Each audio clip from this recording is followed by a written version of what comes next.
यक्षिणी साधना जो है वो कैसे करते हैं? धनलक्ष्मी यक्षिणी भी बोल देता है उसको, वो उसकी साधना मैंने की। बाहरी शक्तियां भी आएंगी तुम्हारी साधना भंग करने के लिए। तो आज भी यक्षिणी आपके साथ है? नहीं देवे, किसी ने मेरा ऐसे गला दबा दिया, एक डरावना सा चेहरा मेरे को दिखाई दिया। तो जैसे प्रेत देखे हैं मैंने, वो फिजिकल रिलेशन क्रिएट करते हैं खासकर। कुबेर यक्ष है, रावण के सौतेले भाई हैं और यक्ष हैं वो। प्रेत साधना क्या होती है? यक्षिणी आपको बहुत सारे गुप्त मंत्र भी देती हैं। क्या देवी देवता भी कभी दर्शन देते हैं? कोई राजसिक या तामसिक तरीके से कोई भी गलत काम नहीं करवा सकती देवी तत्व। तो सिद्धि क्या होती है? ये तामसिक है कि सात्विक है? मैं बात करूँ ना तो 1.25 लाख से कम मंत्रों के अंदर तो सिद्धि होती नहीं। पुतली विद्या क्या होती है? किसी भी व्यक्ति की पुतली बना करके उसके साथ कुछ भी उल्टा सीधा काम किया जा सकता है, उसके ऊपर कुछ भी अत्याचार किया जा सकता है। शमशान और महाकाल का कनेक्शन तांत्रिक दृष्टि से कैसा है? कबीर कहते ना, जब मैं था तब हरि नहीं, अब हरि है मैं नहीं। तो आपके ज्ञान के अनुसार मातंगी देवी कैसी हैं? मातंगी अलग काम करती हैं, भुवनेश्वरी अलग काम करती है, भैरवी अलग काम करती है, छिन्नमस्ता अलग काम करती है, धूमावती अलग। तो यानी कि जो धीरेन्द्र शास्त्री जी हैं, जो पास्ट प्रेजेंट फ्यूचर जो पर्चा निकाल के बताते हैं। 2016 से दिक्कत बनी माँ को स्वास्थ्य की समस्या, वो उन्होंने कर्ण मातंगी की साधना की हुई है। उनके बारे में वो प्रकाश डालता ही नहीं, वो बताता ही नहीं पूर्ण रूप से कि भाई मेरे पास क्या क्या सिद्धियां हैं। यक्षिणियों और पिशाचिनियों में क्या फर्क है? पिशाचनियां जो है वो एक बार आ गई फिर वो पीछा नहीं छोड़ती।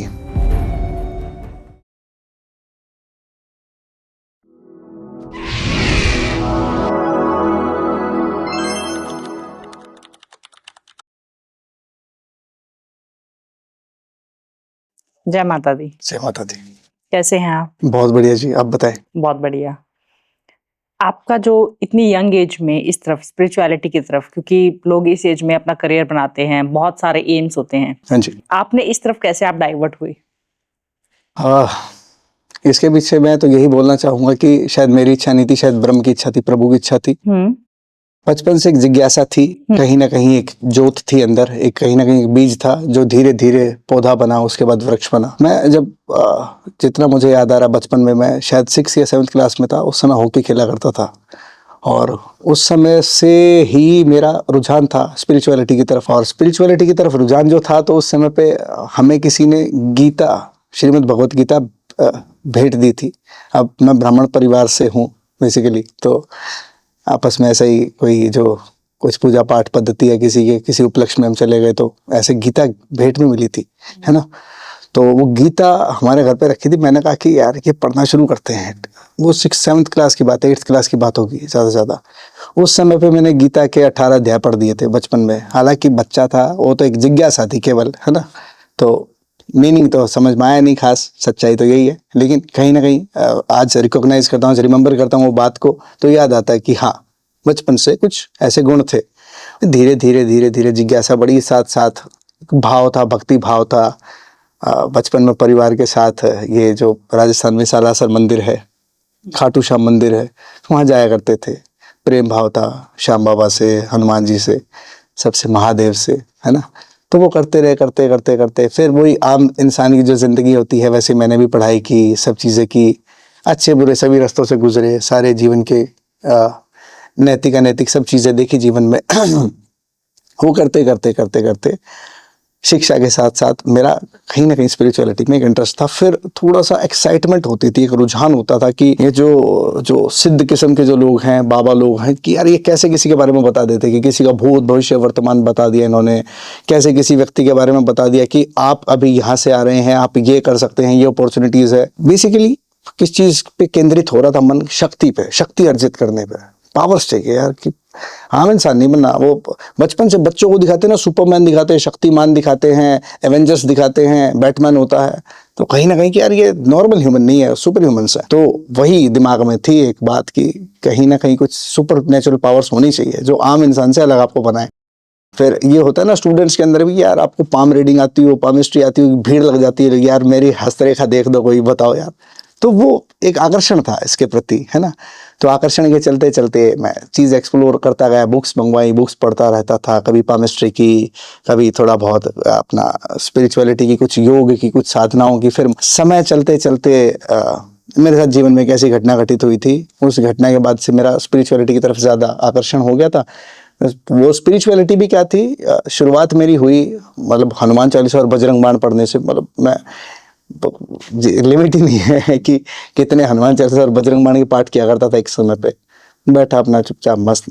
और एक मन में चाव था, एक भाव था कि एक दिन तो हनुमान जी आएंगे यार, एक दिन हनुमान जी के दर्शन होंगे, एक दिन श्याम बाबा के दर्शन होंगे, कभी तो समय आएगा। क्योंकि किताबों में जैसा वर्णन था कि उन भक्तों को दर्शन हुए उनके, तो मेरे मन में भी एक जिज्ञासा थी कि आम इंसानों के तो बहुत दर्शन कर लिए, भगवान के दर्शन करके देखते हैं, कभी तो आएंगे, है ना। तो वो भाव धीरे धीरे धीरे फलित होता गया, करता गया मैं।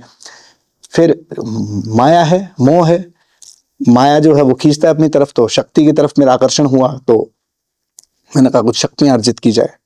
तो फिर धीरे धीरे मैंने जो है कुछ राजसिक साधनाएं की, तामसिक तो नहीं बोलूंगा, राजसिक साधनाएं मैंने मतलब ज्यादा मेरा रुझान हुआ। तो कुछ ऐसे यक्षिणी साधना, बेताल साधना, ये सब मैंने साधनाएं की। करते करते इनके अंदर पारंगत हुआ, नॉलेज हुई। फिर धीरे धीरे धीरे धीरे करते इस मार्ग के अंदर घुस गया, शक्तियां अर्जित हुई। कैसे करते हैं यक्षिणी साधना जो है वो कैसे करते हैं? यक्षिणी साधना करने का विधान है, वैसे तो बहुत तरह की यक्षिणियां हैं, है ना, जैसे अनुग्रिया यक्षिणी, पद्मिनी यक्षिणी, मनोहारिणी यक्षिणी, बहुत टाइप की यक्षिणियां हैं ऐसे, ठीक है। उनकी हर यक्षिणी के अलग मूल मंत्र हैं, अलग तरीके का प्रोसेस है। मैंने उस समय पे एक यक्षिणी की थी, धनदा यक्षिणी जिसको बोलते हैं ना, धनदा यक्षिणी है, धन लक्ष्मी यक्षिणी भी बोल देते हैं उसको, वो उसकी साधना मैंने की थी उस समय पे। तो बेसिकली मुझे गुरु से एक मंत्र प्राप्त हुआ। मतलब मेरा आकर्षण था कि मैंने उनसे पूछा कि गुरु जी क्या साधना की जाए, है ना। सात्विक साधनाएं तो खैर मैं जो हनुमान जी के बजरंग बाण थे और कुछ जो उनके जो मंत्र हमें मिल जाते हैं पुस्तकों में, वो उन मंत्रों के तो मैंने जाप किए थे, लेकिन उनसे कोई बहुत गहरा दैविक अनुभव नहीं हुआ था। तो फिर मैंने कहा कि कुछ ऐसा राजसिक तरीके का करके देखते हैं। कॉलेज का स्टूडेंट है यार, पैसा सबको चाहिए, कुछ थोड़ा सा चाहिए, नेम फेम शोहरत चाहिए, है ना। तो करता रहा मैं, तो यक्षिणी का मंत्र मिला, यक्षिणी की साधना मिली। वो नेम, डेट ऑफ बर्थ के हिसाब से, मेरी कुंडली राशि के हिसाब से उन्होंने जो है चयन करके मुझे जो मंत्र दिया, गुरु मंत्र दिया और साधना की, मुझे दीक्षा दी। मैंने अपना प्रॉपर जो गुरु शिष्य परंपरा के तहत जो जिस तरीके से दीक्षा ली जाती है वो दीक्षा ली उनसे, और फिर मैंने अपना जो है साधना स्टार्ट की। धनदा यक्षिणी जो है उसमें लाल चंदन की माला प्रयोग की जाती है और गाय के घी का जो है दीपक जलता है उसमें, पूर्व दिशा की उन्मुख आपका, मतलब पूर्व दिशा की तरफ फेस होगा आपका। और रात्रि 10 से 12 के बीच की साधना है, रात्रि काल की साधना है। रोज 11 माला जाप करने होते थे, 51 दिन तक उसके मंत्र जप चलते थे। और उसमें सबसे पहले गुरु मंत्र की आपको एक माला करनी होती है, फिर आपको जो है उच्चिष्ट गणपति जी की एक माला करनी होती है, उसके बाद फिर यक्षिणी के मूल मंत्र की। अब मूल मंत्र के अंदर बेसिकली क्या होता है कि हर व्यक्ति के हिसाब से चयन किया जाता है बीज मंत्र का। उस मंत्र के अंदर एक बीज लगाया जाता है, गुरु एक बीज लगाता है उसमें, जो आपकी राशि के अनुसार सेट बैठता है, आपको जल्दी सिद्धि दिलवाता है उस मंत्र की। तो 11 माला जाप मुझे हर रोज उस मंत्र की करनी हुआ करती थी। रोज 11 माला जाप करता था, उसके बाद 20 से 25 मिनट का ध्यान करना होता था, ठीक है। अब वो ध्यान जो था वो बेसिकली जो आम साधना होती है, जैसे हम शक्ति साधना करेंगे, माँ की, बगलामुखी की साधना करेंगे, तारा की या काली की, तो उनका चित्र सामने रखना होता है। यक्षिणी का कोई चित्र था नहीं, यक्षिणी का कोई चित्र है नहीं ऐसा, ठीक है। तो बेसिकली वो है निराकार, आंख बंद करके ध्यान करना, समझ गए आप, है ना। तो वो ध्यान करना होता था उस साधना के अंदर। तो वहां से मतलब मेरे को पहली बार जो इस भौतिक फिजिकल बॉडी से अलग के जो एक्सपीरियंसेस हैं वो वहां से होने शुरू हुए थे कि बैठा हूँ साधना करने के लिए, और करीब 7-8 दिन हुए थे। 7-8 दिन के बाद हवा का झोंका सा एक मेरे पास आया। वहां से मेरे को पता चला कि यार ये जो हवा बोलते हैं ना, कि हवा आती है, ऊपरी हवा, हमारे देसी भाषा में ऊपरी हवा बोल देते हैं, वो हवा के फॉर्म में ही आती है। जो सूक्ष्म शरीर जो है वो हवा के फॉर्म में आते हैं। वो आया, हवा के फॉर्म में आया, मेरे आसपास इर्द गिर्द हवा लगनी शुरू हो गई। कमरे के अंदर कोई हवा का सोर्स था नहीं बिल्कुल। मैं जब आंख बंद करके बैठा हूँ तो हैरान कि यार ये हवा कहाँ से आई, एकदम से अचानक से फेस पे हवा कहाँ से लगी। मैंने आंख खोल के देखा तो इधर उधर कुछ है नहीं। आसन से उठना नहीं होता, नियम होता है विधि का कि आसन से आपको नहीं उठना होता है जब तक आपके प्रॉपर साधना पूरी ना हो जाए। आसन से उठना नहीं होता है। तो मैं, और ये जो था, मैं अपने खुद के घर में क्या करता था, ये साधना को आप घर में घरेलू तरीके से कर सकते हैं, ठीक है। इसके लिए कोई अलग से आपको कोई वीरान जगह में, शमशान में जाने की जरूरत नहीं होती है। बहुत मतलब घर में की जाने वाली। आपकी भी लाइफ में प्रॉब्लम्स चल रही हैं, आप भी कहीं ना कहीं भूत प्रेत बाधा से तकलीफ में हैं, पितर दोष है, या आपको समझ नहीं आ रहे हैं कि लाइफ के आप उस फेज में हैं जहां आपको क्लैरिटी नहीं मिल रही है, बिजनेस करें या जॉब करें, लव मैरिज या अरेंज मैरिज, आगे फ्यूचर क्या है, मोक्ष की राह पर चल भी रहे हैं कि नहीं, आपको अपने इष्ट देव के बारे में पता भी है, लाइफ का पर्पस क्या है, करने क्या आए हैं। इस धरती पर कभी भी कोई भी ऐसे ही जन्म नहीं लेता है, हर एक आत्मा का एक लक्ष्य होता है, कुछ करने वो आई है। इन सब की क्लैरिटी कहाँ मिलेगी? इन सब की क्लैरिटी आपको आकाशिक रीडिंग में मिल जाएगी, जहां आपके ही मास्टर्स, जहां आपके ही पूर्वज, जहां आपका ही इष्ट देव ये बताएगा कि आपको क्या करना चाहिए इस पूरी लाइफ में, आपका क्या पर्पस है और पास्ट लाइफ में आप क्या करके आए थे। कोई कर्म पेंडिंग तो नहीं था जो आपको पूरा करना चाहिए? क्या आपके पूर्वज जो इस धरती पर नहीं है कुछ कहना तो नहीं चाहते हैं?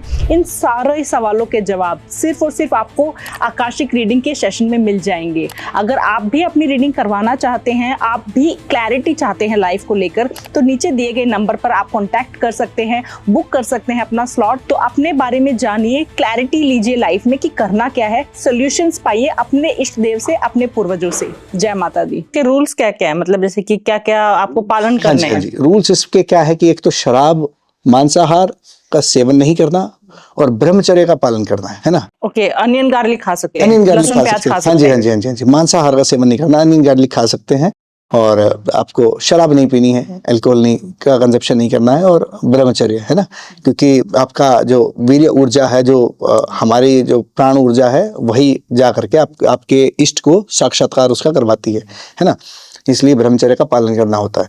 सो ये मेरी साधना स्टार्ट हुई तो ये एक्सपीरियंसेस हुए, तो मतलब मैं एकदम हैरान कि वो जो चीज थी वो थी परीक्षा की घड़ी मेरी। वो गुरु ने बोला था कि साधना करोगे परीक्षाएं होंगी, बाहरी शक्तियां भी आएंगी तुम्हारी साधना भंग करने के लिए, पर तुम्हें नुकसान नहीं पहुंचा पाएंगी। गुरु मंत्र है और उच्च गणपति जी का मंत्र है, आसन कीलन हो गया, नुकसान नहीं पहुंचा पाएंगे। साधना की परीक्षा जरूर होगी। भाई आपने जो पढ़ाई लिखाई की है, टेस्ट दोगे तभी पता चलेगा ना कितने पढ़े लिखे हो, है ना, मुंह से बोलने से कैसे। परीक्षा शुरू हो गई, मैं भी अवेयर था, जागरूक था, मैंने कहा ठीक है भाई, जो परीक्षा होगी देंगे, सामना करेंगे। तो उसने क्या किया, वो जो चीज आई, वो जो शक्ति आई, उसने पहले माथे पे हवा मारी, मतलब माथे पे हवा लगी, फिर ऐसे लिप्स पे, होठों पे हवा, कि जैसे यार कि कोई स्त्री कुछ सेड्यूस करने की कोशिश करी है, लुभाने की कोशिश कर, तो ऐसी कोशिश की कि जैसे कि कोई स्त्री कुछ ऐसा कुछ करने की कोशिश कर, सेड्यूस कर रही है ना।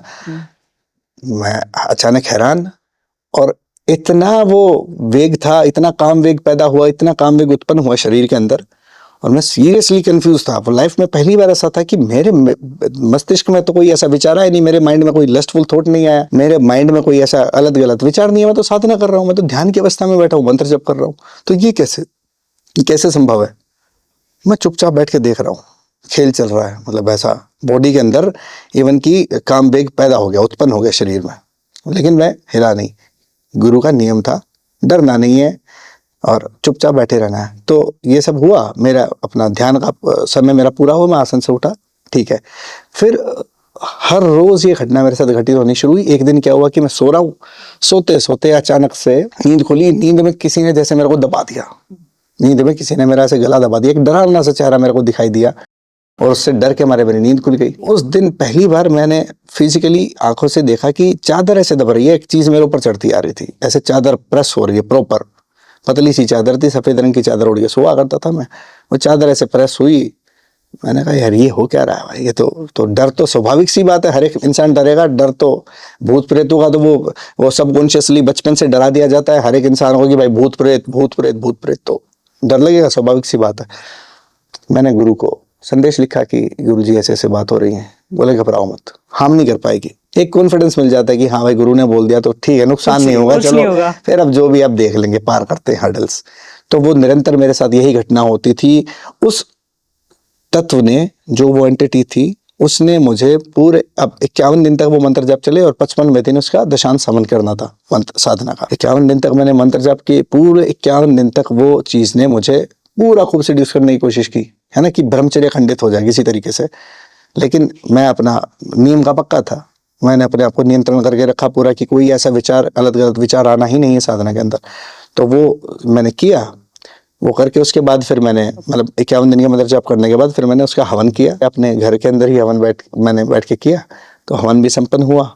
उसके बाद फिर मैं निरंतर ध्यान करता था, करते करते, हालांकि मुझे साक्षात्कार उस तत्व का नहीं हुआ, यक्षिणी का साक्षात्कार, मतलब मैं बोलूँ कि जो दिव्य दर्शन तो मेरे को उसका नहीं हुआ, लेकिन जो साधना का फल था, वो साधना का फल मेरे को मिलना शुरू हुआ कि मैंने अपने कुछ उस टाइम पे ट्रेडिंग कर रहा था शेयर्स के अंदर, कुछ वो पैसा वैसा लगाया था, नया नया सीखा था, उसके अंदर मेरे को तो मतलब ये आसान है, कोई भी कर सकता है? आसान है, हाँ कर सकता है, लेकिन डर का सामना करना पड़ेगा। डर हो डर का सामना कर सकता है तो कर सकता है। तो मैरिड भी कर सकता है, बट आपको उस टाइम पे ब्रह्मचारी रहना है। ब्रह्मचर्य का पालन करना पड़ेगा। दूसरी बात क्या है कि यदि यक्षिणी प्रकट होती है, यदि आपको उसका दर्शन मिलता है, मन में भाव करना पड़ता है कि आप किस रूप में उसको बुला रहे हैं, बहन के रूप में बुला रहे हैं, पत्नी के रूप में बुला रहे हैं, मित्र के रूप में बुला रहे हैं, तो वो अलग अलग भाव है, जिस भाव से आप बुलाएंगे, माँ के रूप में बुला रहे हैं तो यक्षिणियाँ जो है ना, मैं आपको बताऊं कि बेसिकली यक्षिणियाँ जो है वो इसमें प्रेत वाली कैटेगरी में नहीं आती है, वो खराब, वो देवियों की सेविकाएं हैं एक तरह से समझ लीजिए। देवताओं के बाद अगर एक कैटेगरी आती है तो वो यक्षिणी होगी, यक्ष और यक्षिणी होगी। जैसे कुबेर का पता है आपको, कुबेर यक्ष है, रावण के सौतेले भाई हैं और यक्ष हैं वो। वैसे ही अब कुबेर तो भाई धन देते हैं, कोई नुकसान थोड़ी किया कुबेर ने किसी का आज तक। वैसी यक्षिणियां हैं, बहुत सारी अच्छी यक्षिणियां हैं, लेकिन अब साधना पद्धति अलग अलग तरीके से बना रखी है। वामाचार्यों ने अपने तरीके से बना रखी है, जिसमें लेफ्टिस्ट लोग जो हैं उन्होंने अपने तरीके से, जो शमशान में बैठ करके भी साधना की जा सकती हैं। दक्षिणा मार्ग वालों ने जो है अपना सात्विक तरीके से पद्धति बना रखी है। सबके अपने अपने रिजल्ट्स है, कंसिक्वेंसेस हैं। तो जैसे इसमें जैसे कहते हैं कि साधना करने के बाद जो भी आपने जिनकी भी साधना की है वो आपके साथ रहती हैं, तो आज भी यक्षिणी आपके साथ हैं? अब वो मैं आपको बताता हूँ, इसके अंदर दो चीजें हैं। एक, साधना जब आपने कर ली, साधना करने के बाद जो भी शक्ति आती है उसके वचन होते हैं, सूक्ष्म रूप से ना वचन आपके होते हैं उन शक्तियों के साथ, कि कुछ शर्तें इसकी होती है और कुछ शर्तें आपकी होती हैं। ठीक है, यदि इनकी शर्तों का आपने उल्लंघन किया तो ये सिद्धि भी नष्ट हो गई। अगर आपने इनकी शर्तों का उल्लंघन किया तो सिद्धि आपकी विनष्ट हुई। अगर आप पालन कर रहे हैं तो सिद्धियां, शक्तियां आपके साथ रहती है सदा, जब तक आप, अब वो नियम होते हैं कुछ, जैसे कुछ योग आते हैं, कुछ ऐसे दिन होते हैं, पूर्णिमा के, अमावस्या के दिन होते हैं, दीपावली के दिन होते हैं, उस समय पे बार बार सिद्धि को अपना वो करना पड़ता है, मतलब रीजनरेट करना पड़ता है। कैसी शर्तें कैसी होती हैं? शर्तें तो नियम है कि भाई मेरे को इस समय से इस समय तक ये भोग चाहिएगा, जब भी मुझे बुलाओगे उस समय पे इस मंत्र का आवाहन करके इतनी आहुति मुझे कम से कम डालनी पड़ेगी। किसी व्यक्ति को आप ये मूल मंत्र नहीं दोगे मेरे बिना इजाजत के। जो गुप्त बातें मैंने आपको बताई हैं वो किसी व्यक्ति को नहीं बताओगे। यक्षिणियां आपको बहुत सारे गुप्त मंत्र भी देती हैं, मंत्र साधना, मैक्सिमम मंत्र कीलित है, महादेव ने कीलित कर दिए थे। अब उत्कीलन करना सबके बस की बात नहीं है, क्योंकि उसके लिए भी एक सिद्ध चाहिए। तो ये जो है यक्षिणियां, ये आपको तंत्र के अंदर राजसिक और सात्विक दोनों तरीके की साधनाएं देने में सक्षम है। आपको रास्ता बता देते हैं कि आप ये मंत्र का उच्चारण कर सकते हैं। वो जो मंत्र का वो मिलेगा, आपको रेफरेंस मिलेगा। जैसे आपने कोई बुक से मंत्र पढ़ा और आप जब ध्यान करने बैठ रहे हो तो आपको इंट्यूशन आ जाएगा कि हाँ ये वाला मंत्र सही है। वो यक्षिणी आपको सूक्ष्म रूप से उस चीज की सूचना दे देती हैं। तो ये प्रोसेस है इसका। तो आप दोनों चीजें आपकी मिल गई, आपको सांसारिक चीजें भी मिल गई और आपको आध्यात्मिक रूप से भी उन्होंने मंत्र दे दिए आगे बढ़ने के लिए। प्रेत साधना क्या होती है? प्रेत साधना क्या होती है? प्रेत साधना तो बेसिकली तामसिक साधना के अंदर आ गई। जो शमशान, जैसे शमशान जगाना हो गया, या किसी भी आकस्मिक मृत्यु किसी व्यक्ति की हुई है, उसकी उस शरीर पड़ा है, स्थूल शरीर पड़ा है कब्र के अंदर, तो लगभग 27 दिन का समय होता है। 27 दिन तक उसकी एनर्जी उसके अंदर एक्टिव रहती है, उसको वो काबू कर लेते हैं, उसके सूक्ष्म शरीर को। हमारे हिंदू धर्म के अंदर 13वीं मनाई जाती है। तो कहा जाता है हमारे पौराणिक मान्यताओं और शास्त्रों की मान्यताओं के अनुसार 13 दिन लग जाते हैं एक सूक्ष्म शरीर को ये समझने में कि मैं मर गया हूं, कि मेरी मृत्यु हो गई है। स्थूल शरीर के साथ ही जुड़ाव है। अब आप जो हैं, आप जुड़े हुए हैं अपने, आपका सूक्ष्म शरीर आपके स्थूल शरीर से जुड़ा हुआ। जैसे कि ये वस्त्र जो है, अब ये वस्त्र बोले कि सूत कहाँ है और सूत बोले कि वस्त्र कहाँ है। सूत वस्त्र के साथ है और वस्त्र सूत के साथ है ना। सूत और वस्त्र अलग थोड़ी है, सूत से मिल गया वस्त्र बन गया। वैसे ही सूक्ष्म शरीर जो है स्थूल शरीर से जुड़ा हुआ है, स्थूल शरीर सूक्ष्म से जुड़ा हुआ है। तो जब ये घटना घटित होती है ना, जब मरता है व्यक्ति, तो उसको समझ में नहीं आता 13 दिन तक कि मैं मर गया हूं सच में। तो जो भी संत समाधि बोला जाता है ना, समाधि की समाधि ले ली उन्होंने, समाधि ले ली तो बाद में ली जाती है। मरने के बाद वाली समाधि तो अलग होती है कि समाधि बना दी, वो देसी भाषा में कहते हैं कि महाराज की समाधि बना दी। समाधि बाद में बनती है, पहले जीते जी समाधि ली जाती है। जीते जी समाधि लेने का मतलब क्या है? अपने सूक्ष्म शरीर को अपने स्थूल शरीर से बाहर निकाल के देखना कि ये शरीर मैं नहीं हूं, I am not the body, I am not the body. तो ये अनुभव करना।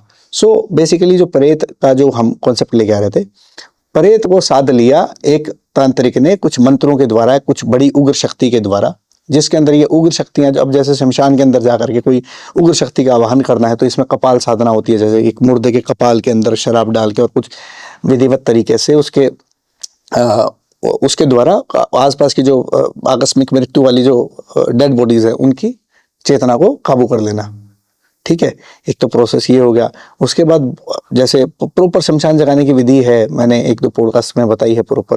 ठीक है, तो उसके बारे में तो खैर क्या डिस्कस करें, लेकिन जो बेसिक जो मैं मोटा मोटा बता देता हूँ, प्रेत का यही है कि नेगेटिव काम करवाने के लिए आप उसको वचनों में बांध लेते हो और उससे उल्टे सीधे आप काम करवाते रहते हो। अल्टीमेटली उसको भी अगला शरीर ग्रहण करना है, वो अगला शरीर ग्रहण कर नहीं पाता, तो ये बंद के रह जाते हैं लोग, ये प्रेत बन जाते। और ये भोग क्या लेते हैं? भोग तो नेगेटिव चीजों का ही लेते हैं, जैसे कि मांस का, मछली का, शराब का, इस तरह की चीजों का।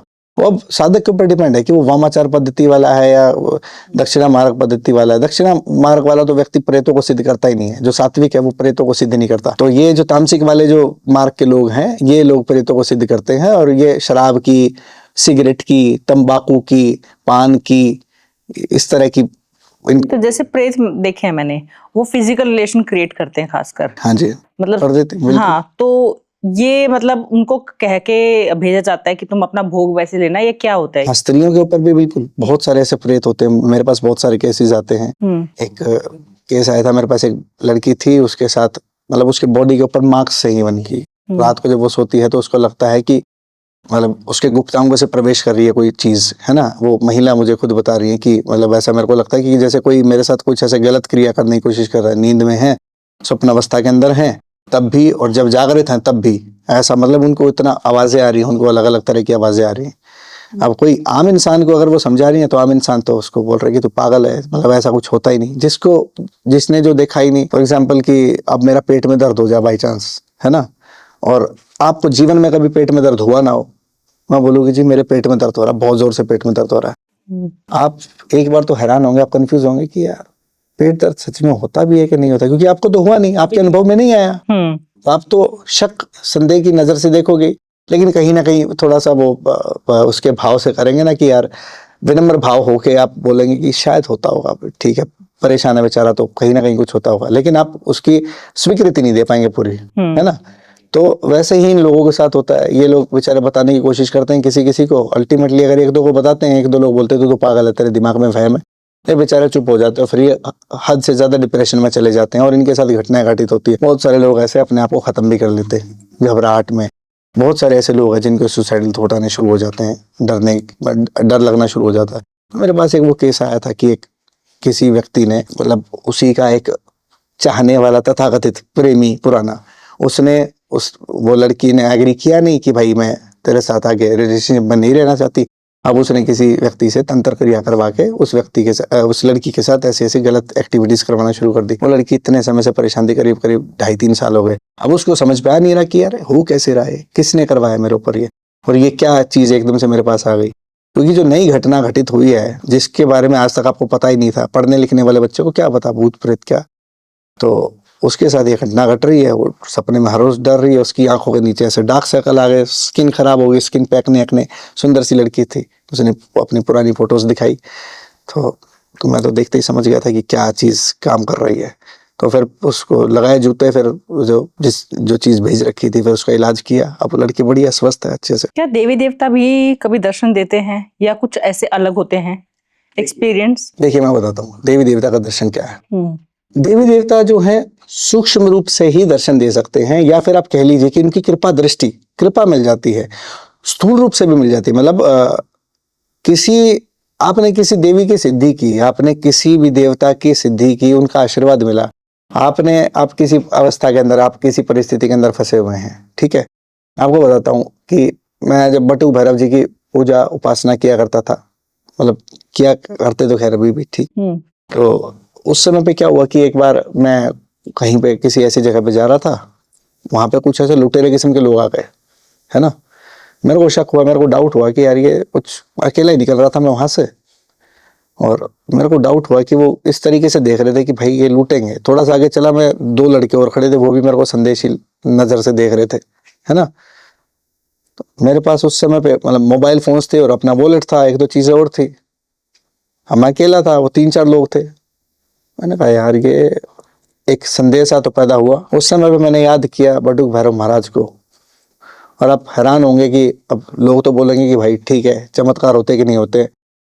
एक कुत्ता गाड़ी के पीछे छुपा हुआ था, जैसे ही वो लोग मेरी तरफ दौड़ने लगे वो कुत्ता भाग लिया उनकी तरफ, और जैसे ही वो कुत्ता उनकी तरफ भागा वो डर के मारे इधर उधर हुए, और मैं अपना जा करके एक दुकान थी, एक दुकान का शटर खुला हुआ था, उस दुकान के अंदर में जाके घुस, और वहां से वो लड़के भाग लिए। जैसे मैंने उधर थोड़ा दुकानदारों को बोला ना कि 3-4 लोग इकट्ठे हुए, वो लड़के भाग गए वहां से।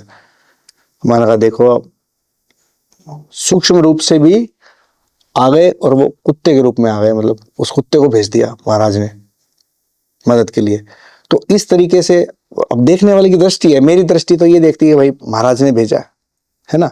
देखने वाला तो रैंडमली बोलते हैं कि भाई हाँ ये एक आकस्मिक घटना भी हो सकती है। अब इसका कोई प्रमाण तो है नहीं, इसको कैसे प्रूव करेंगे, प्रूव तो कर नहीं सकते। लेकिन भक्त की दृष्टि जानती है, भक्त देख सकता है, भक्त को हर जगह भगवान दिखेगा, हर जगह उसके दिव्य दर्शन होते हैं उसको, है ना। इंसान के रूप में आ जाते हैं भगवान मदद करने के लिए। कोई आपको मार्ग दिखा देगा, आप सत्य के मार्ग पे चल रहे हो तो हर जगह ही भगवान आता है, दिव्य दर्शन होते हैं। लेकिन वो ये नहीं है कि आप हनुमान जी को भाई आप कह रहे हो कि वो बंदर के रूप में ही आएंगे, गदा लेकर के ही आएंगे, ऐसे वो तो एक चित्र है, वो तो एक हमने अभिव्यक्ति पैदा कर रखी है वैसी, है ना उनकी, कि वो वानर रूप से हैं, उनकी बड़ी बड़ी भुजाएं हैं, गदा हाथ में रखते हैं। ओके कि वो एक चेतना है, दिव्य चेतना है, शक्ति है। तो जैसे मैं एक अपना पर्सनल बताती हूँ, आप मुझे बताना कि क्या है। हाँ जी। जब मैं ध्यान करती हूँ, जब मैं मंत्र जाप कर रही हूँ, ध्यान कर रही हूँ और मैं खो गई हूँ, क्योंकि मेरा मानसिक जाप होता है, खो गई हूँ, मैं अपनी सेंसेस में नहीं हूँ, उस टाइम पे क्या कुछ ऐसी चीजें हो सकती है, मैं कर सकती हूँ जो मुझे खुद भी याद नहीं रहती, पर मुझे पता है कि कुछ हुआ है क्योंकि मेरी बॉडी में ये दर्द है या जो भी है। क्या पॉसिबल है कि मैं टाइम 2-3 घंटे भी हो सकते हैं, 1 घंटा भी हो सकता है, हाँ। कि मैंने कुछ एक्टिविटी की है, चाहे वो घूमना हो, चाहे कुछ भी कह सकते हैं, नृत्य हो सकता है, कुछ भी मैंने कुछ कर रही हूँ मैं जो, और मुझे खुद नहीं पता है, और जब वो तभी हो रहा है जब जाप कर रहे हो और ध्यान में जा रहे हो, क्या ये पॉसिबल है? बिल्कुल पॉसिबल है, मैं बताता हूँ ये पॉसिबल कैसे है। मेरे एक शिष्य हैं, अभी नागपुर में रहते हैं, डॉक्टर हैं, मैं प्रोफेशन CMO है। मेरी अभी बात हो रही थी उनसे, परसों बात हुई थी कि मैं कुछ समय के लिए बाहर गया हुआ था कहीं, तो उस समय उनका मैसेज आया था ये घटना बताने के लिए, लेकिन उस समय पे शायद मैं अवेलेबल नहीं था, बातचीत नहीं हो पाई। मेरी परसों उनसे बात हुई, उनको मैंने मंत्र जाप करवाए, पहले ध्यान के कुछ मैंने टेक्निक्स बताई, मेडिटेशन की कुछ टेक्निक्स बताई। वो ध्यान में इतना पारंगत हो गए कि वो अपना एक्सपीरियंस बताना चाह रहे थे। वो ध्यान में बैठे अपने ऑफिस के अंदर, करीब 1 बजे वो उन्होंने ध्यान करना शुरू किया है, अपनी चेयर पे बैठे हैं, 1 बजे ध्यान करना शुरू किया है उन्होंने, उनके शाम के 5 बज गए ध्यान करते करते। वो डर के मुझे बात बता रहे कि गुरुजी मेरे साथ ऐसी घटना घट गई, मेरे को बहुत डर लग रहा है। उस दिन से मेरे को इतना डर बैठ गया। मैंने कहा क्या हुआ डॉक्टर साहब? तो उन्होंने बताया कि मैं ध्यान कर रहा हूँ, मुझे लगा कि मैं 1-1.5 घंटे बैठ जाऊंगा ध्यान में। शाम के 5 बज गए, 1 बजे मैं बैठा हूँ, और मेरे ऑफिस के जो लोग थे, वो ऑफिस के लोग मतलब विंडो में से ऐसे देख रहे हैं कि भाई कि सर तो सो रहे हैं, कि भाई डिस्टर्ब नहीं करते, ऑफिसर हैं, है ना। लेकिन इनके साथ घटना क्या घटित हुई, ध्यान में बैठे बैठे अचानक से इनके साथ क्या घटना घटित हुई कि ये अपनी बॉडी से बाहर निकल गए, और ये खुद खड़े होके सामने खड़े होके देख रहे हैं कि मैं तो ये बैठा हूँ, ये क्या हुआ, ये कैसे हुआ। और वो डर गए, और उसी डर के साथ वो तुरंत से अपनी बॉडी में प्रवेश कर गए, और डर के घबराहट की वजह से उनके पसीने पसीने छूट गए। उन्होंने जब मोबाइल में टाइम देखा तो बोले कि 4 घंटे हो रखे हैं, और उन्हें ये लगा, वो मुझे अपना एक्सपीरियंस बता रहे कि उन्हें ये लगा कि मैं जैसे कि अभी बैठा था, थोड़ी देर हुई होगी, 4 घंटे कब बीत गए पता नहीं चला। इस घटना को बोलते हैं out of body experience, astral travel. आपका सूक्ष्म शरीर जब स्थूल शरीर से बाहर निकल जाएगा, जब आपको पता चलेगा, इसी को बोलते हैं कि आपने अपने आप के देह को, जो अभी तक मान रखा था ना कि मैं देह हूं, आई एम द बॉडी, है ना, आपको पता चला कि मैं देह नहीं हूं। जो घटना मृत्यु के समय पे होती है, घटना इनके साथ अभी घट गई, जो घटना मृत्यु के समय पे होती है, मृत्यु के समय पे भी ऐसे ही होती है घटना घटी, तो इंसान बेहोश हो जाता है, आंख बंद हुई और सूक्ष्म शरीर बॉडी से बाहर निकल जाता है। सूक्ष्म शरीर खड़ा होकर देखता है कि यार ये बॉडी यहाँ पड़ी, मैं कैसे यहाँ कैसे खड़ा हूं मैं, और वो उसमें घुसने की कोशिश करती है, लेकिन due to the incompatibility of the physical body, कि अगर उसमें कुछ ब्रेक हो जाता है, कुछ हार्ट रुक गया, या किडनी खराब हो गई, या ब्लड फ्लो रुक गया, या ऑक्सीजन रुक गया, इसलिए वो सूक्ष्म शरीर उस बॉडी के अंदर दोबारा घुस नहीं पाता, इसीलिए फिर उसको नया गर्भ लेना पड़ता है, नया गर्भ लेता है, इसलिए फिर से उसका जन्म होता है। तो वो घटना घटित हुई उनके साथ जो आप पूछ रहे हो, उसी कंटेक्स्ट में मैं बता रहा हूँ कि ये घटना घटित होती है, ये ध्यान की उच्चतम अवस्था है। नहीं, ये है। जैसे जब मैंने ध्यान शुरू किया था, ये जो आप बता रहे हो, ये तो मेरे साथ तीसरे चौथे दिन हो गया था। हाँ, अब जो हो रहा है वो अलग है, वो अलग है। मैं मतलब इसको ज्यादा डिटेल में नहीं बता पाऊंगी। जब आप वो चीज कर रहे हो जो कभी आपने सीखी नहीं है, कभी कोई है ही नहीं, एक ऐसी चीज, और वो सिर्फ अलग जिसे कह सकते हैं कि देवी का ही कुछ है, तो क्या ये पॉसिबल है कि देवी आपके थ्रू कुछ अलग कर सकती हैं? क्योंकि मैं मैरिड हूं, मेरा परिवार है, तो क्या ये पॉसिबल है कि ऐसा हो सकता है? देखिए, देवी तत्व जो है, कोई भी आपको दिव्य दर्शन या आपको सात्विक भाव में कुछ भी अच्छा करवा सकती हैं। कोई राजसिक या तामसिक तरीके से कोई भी गलत काम नहीं करवा सकती देवी तत्व। ओके, ठीक है, तो देवी तत्व यदि शरीर में है तो आपको डिवाइन एक्सपीरियंसेस दे सकती है। जैसे कि मतलब डिवाइन एक्सपीरियंसेस का मतलब कि आपको इस ब्रह्मांड से अलग एक स्पेस के दर्शन करवा दिए, या आपको टाइम लैप्स, टाइम डिस्टोर्शन, कि आप जैसे कि मैं आपको बताऊं साफ शब्दों में कि जो प्लेजर फील होता है इंसान को, वो प्लेजर लंबे समय तक प्लेजर फील होना ध्यान की अवस्था के अंदर, ठीक है, आपको लगे कि भाई जैसे मेरे को सब मिल गया, मेरे को कुछ चाहिए ही नहीं, मैं शांत बैठी हूँ, बिल्कुल शांत कर दिया। लेकिन कोई भौतिक सुख की अगर हम बात करें तो वो भौतिक सुख नहीं, वो ध्यान के अंदर भौतिक सुख नहीं है। मतलब भौतिक सुख लंबा नहीं है ना, लॉन्ग लास्टिंग नहीं है ना। आपने एक गाड़ी खरीदनी है, मान लो आपने डिफेंडर गाड़ी खरीदनी है, आज से आपने कल्पना करनी शुरू कर दी कि 3 महीने बाद डिफेंडर आएगी, 3 महीने बाद डिफेंडर आएगी। एक एक दिन रोज डोपामिन रिलीज होता है, रोज उत्सुकता बढ़ती है कि गाड़ी आएगी, गाड़ी आएगी। जैसे शादी के चाव चढ़ते किसी को, मेरी शादी होगी, मेरी शादी होगी, है ना। जैसे ही गाड़ी आ जाती है ना, उसी दिन से उसका सुख खत्म होना शुरू हो जाता है। जैसे ही गाड़ी आ जाती है घर में, जब तक नहीं आई थी तब तक खूब सुख था, जैसे ही वो आकर के गैरेज में खड़ी हुई आपके, उसके बाद वो गाड़ी फिर नॉर्मल हो जाती है, ठीक है। उसके बाद फिर अगली, फिर रेंज रोवर की बात शुरू हो जाती है, फिर रोल्स रॉयस की बात शुरू हो जाती है ना। जैसे ही वो है ना कि यही होता है कपल्स के अंदर भी, ये होता है, ये कपल सोचता है कि यार मेरी इस लड़की से शादी होगी, जैसे ही वो शादी हो जाती है फिर वो घर की मुर्गी दाल बराबर, है ना, वो सारा रस खत्म हो जाता है, सारा सुख खत्म हो जाता है। क्या सबके अंदर तो नहीं होता, लेकिन जिसके अंदर होता है, सो मैं मेजोरिटी की बात कर रहा हूँ। अल्टीमेटली कहने का मतलब क्या है कि जब तक कोई चीज हमें वस्तु नहीं मिली ना, तब तक उत्सुकता रहती है। मन का ये स्वभाव है कि जब तक वो चीज हमें नहीं मिली तब तक हमारे मन में उत्सुकता रहेगी कि मुझे मिल जाए। That is our ego, that is possession. हम पोजेस करने की कोशिश करते हैं, ये चीज भी मुझे मिल जाए, ये चीज भी मुझे मिल जाए, और जैसे ही वो मिल जाती है उसका रस खत्म। तो वो जो भौतिक सुख जो है, वो देवी देवताओं के अंदर वो भौतिक उस टाइप के सुख नहीं देते, देवी देवता देते हैं आध्यात्मिक सुख, दिव्य सुख, है ना। और वो क्या सबको हो सकते हैं? बस सबको हो सकते हैं, बिल्कुल, दुनिया के हर एक व्यक्ति को हो सकते हैं। जितनी चेतना राम के भीतर है, दशरथ पुत्र राम के भीतर जो प्राण है, वही प्राण आपके भीतर है, वही प्राण मेरे भीतर है, वही प्राण दुनिया के हर एक इंसान के अंदर है।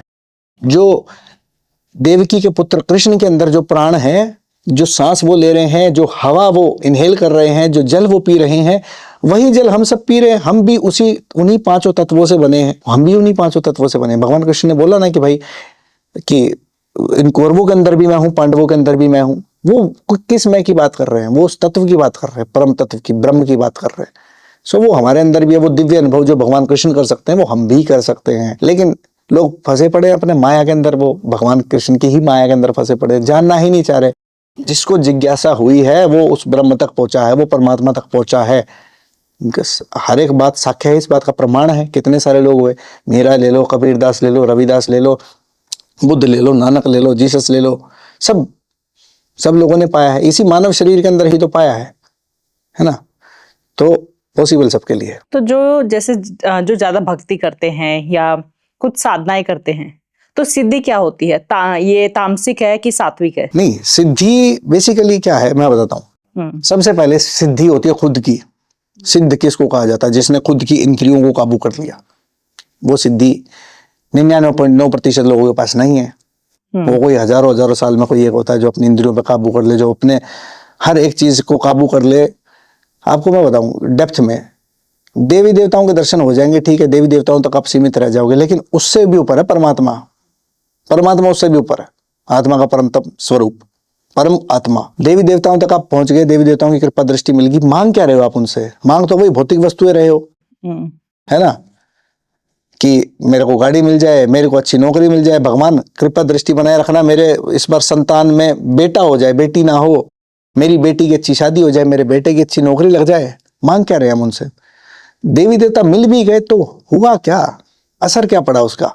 मांगी आपने वही नॉर्मल चीजें, तो फिर आपको लाभ क्या ऐसा मिला? इससे बेहतर तो फिर चाइना के लोग हैं जो बिना रिलीजन के हैं, विदाउट रिलीजन है वो लोग, उनका कोई रिलीजन, ये मेहनत कर्म योगी हैं वो लोग, कर्म पे ध्यान दे रहे हैं, कर्म से उन्होंने सारी चीज अचीव कर ली। उन्होंने तो किसी देवी की उपासना नहीं की, उसने किसी भगवान की उपासना नहीं की। तो ये लोग ठीक है, फिर तुम देवी देवताओं से भी मांग रहे हो हमारी रक्षा करो, हमारी सुरक्षा करो। क्यों भाई, किस बात की रक्षा, किस बात की सुरक्षा? तुम्हें हाथ पैर दिए, सब चीज दी, हर एक चीज दी, और फिर भी तुम पड़े हो उनसे सुरक्षा मांग रहे हो। असली सुरक्षा की तो तुमने बात की नहीं। असली क्या है कि माया से ऊपर उठ करके समझो, जगत को समझो, उसमें लीन हो जाना। जब तक वो भाव नहीं आता ना, तब तक व्यक्ति सिद्ध नहीं होता। सिद्ध का मतलब है जिसने अपने आप को सिद्ध कर लिया, जिसने देख लिया जगत माया है, वो सिद्ध है। बाकी जो सिद्धियां हैं, जो मंत्र की सिद्धियां हैं, वो तो हो जाती है। वो कोई कैसे होती हैं? कितने मंत्र जाप करने पड़ते हैं एक सिद्धि को पाने के लिए? देखिए, ढंग से अगर मैं बात करूं ना, तो 1.25 लाख से कम मंत्रों के अंदर तो सिद्धि होती नहीं, सही बताऊं तो। अगर आपको लॉन्ग लास्टिंग सिद्धि चाहिए ना, देखो कृपा तो मिलनी शुरू हो जाती है, पॉजिटिव चीजें आपके साथ घटित होनी शुरू हो जाती है। वैसे अगर मैं बात करूं कि मतलब मैं मेरे अनुभव से अगर बात करूं, देखो सबके अपने अपने अनुभव हैं, मैं मेरे अनुभव से अगर बात करूं तो मैं इसकी सिद्धि की कोई फिक्स परिभाषा है ही नहीं। ये तो उसका आशीर्वाद, उसका प्रसाद है, जिस पे बरस जाए सो बरस जाए, उसकी मर्जी। वो देवी भगवती कह लो, या भोलेनाथ कह लो, या भैरव कह लो, या कृष्ण कह लो, उसका आशीर्वाद है, वो उसका फल है कि आपको सिद्धि, वो आकर के उन्होंने अपने दर्शन दे दिए। मिलेंगे केवल भाव से ही। यदि आपका भाव सच्चा होगा तो संत रविदास कहते हैं ना, मन चंगा तो कठौती में गंगा। मन अगर साफ है, अगर आपके भाव सच्चे हैं, तो हर जगह परमात्मा आ जाएगा, फिर आपको दर्शन मिल जाएंगे, फिर ही सिद्धि मिलेगी। और जब सिद्धि मिल जाती है तो सिद्धि वाला दिखावा करता ही नहीं सिद्धि का, वो तो सरल है व्यक्ति, सरल साधु समान व्यक्ति हो जाता है सिद्धि वाला। तो मंत्र साधना से सिद्धियां मिल जाती हैं। लंबे मंत्र साधना बेसिकली क्या है आपको समझाता हूं। तंत्र क्या है तो तंत्र भी परमात्मा तक पहुंचने का रास्ता ही है। तो तंत्र भी आकार से निराकार, बेसिकली देखो, अब तो लोगों ने शक्ति अर्जित करने के फॉर्म में बना लिया तंत्र को। शक्तियां मैंने भी अर्जित की, सारी चीज है मेरे पास, क्या नहीं है, जो चाहूं वो कर सकता हूं, लेकिन चाहिए ही नहीं, क्यों करूं, किस लिए? है तो अल्टीमेटली सब माया ही।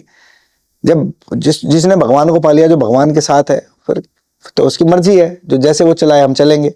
उसने, डायरेक्टर ने स्टोरी लिख रखी है सबकी, भाई तेरे को आज ये रोल करना है, तेरे को कल ये रोल करना है, तेरे को कल ये रोल करना है। हम तो अपना रोल प्ले कर रहे हैं, दैट्स इट। ना मेरी कुछ इच्छा उससे, ना मैं उससे कुछ मांगू भी क्या, है ना। तो वो जो हम बात कर रहे थे, तो मेरे मन में तो वही गाना याद आता है कि हे रोम रोम में बसने वाले राम, जगत के स्वामी हे अंतर्यामी, मैं तुझसे क्या मांगू, मांगने जैसा कुछ है ही नहीं। तो सिद्धि मिलने के बाद ही पता चलती है बात कि सिद्धियों से भी ऊपर एक अवस्था है। सो तंत्र क्या करता है, बेसिकली आपने तंत्र की प्रैक्टिस की, तंत्र लेके आएगा आपके अंदर डिसिप्लिन, सबसे बड़ी बात। मतलब आप अपने आप को कैसे साधोगे? जैसे कि एक इंसान है, मन किया बर्गर खा लिया, अभी मन किया नॉनवेज खा लिया, मन किया शराब पी ली, मन किया गांजा फूक लिया, है ना, और ये कह रहा है कि मेरे को भगवान के दर्शन नहीं हो रहे, मेरे को भगवान के दर्शन कहां से होंगे भाई? तूने अपने शरीर को नहीं साध रखा भी तो अच्छे से, तूने अपने शरीर के ऊपर नियंत्रण किया नहीं, तूने अपने इंद्रियों को कंट्रोल में किया नहीं, तूने नियम पालन किए नहीं, सांसों का अभ्यास नहीं तूने किया, है ना, तूने ऊर्जा को संग्रहित नहीं किया, ऊर्जा को जिस दिशा, जो दिशा देनी चाहिए वो दिशा तूने नहीं दी। तो तंत्र क्या करता है? तंत्र दिशा देता है, तंत्र है एक दिशा निर्देश। तंत्र के द्वारा व्यक्ति में डिसिप्लिन आता है। एक मंत्र, एक स्पेसिफिक मंत्र है, किसी भी देवी का मंत्र, मान लो माँ काली का मंत्र है, तारा का मंत्र है, भैरव का मंत्र है, हनुमान का मंत्र है, शिव का मंत्र है। वो क्या करेगा कि एक शक्ति है जिस पे आप केंद्रित है, आपका डिसिप्लिन क्रिएट हुआ कि मैं शिव को याद कर रहा हूं, शिव के स्वरूप को आपने अपने अंदर स्थापित किया, शिव के मंत्र जाप करने शुरू किए। अब गुरु ने आपके अंदर एक डिसिप्लिन क्रिएट किया कि इतने दिन तुम्हें इतने मंत्र जाप करने ही करने हैं, ये नियम है। तो कि तुम्हें ब्रह्मचर्य का पालन करना है, तुम्हें शराब नहीं पीनी, तुम्हें इधर उधर, तुम्हें व्यभिचार नहीं करना, तुम्हें ये सब चीजें नहीं करनी। तो क्या एक डिसिप्लिन क्रिएट होता है इंसान के अंदर।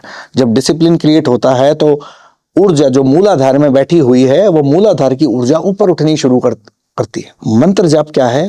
मन को एकाग्रत करने की एक विधि। और मन एकाग्रत किस पे हुआ?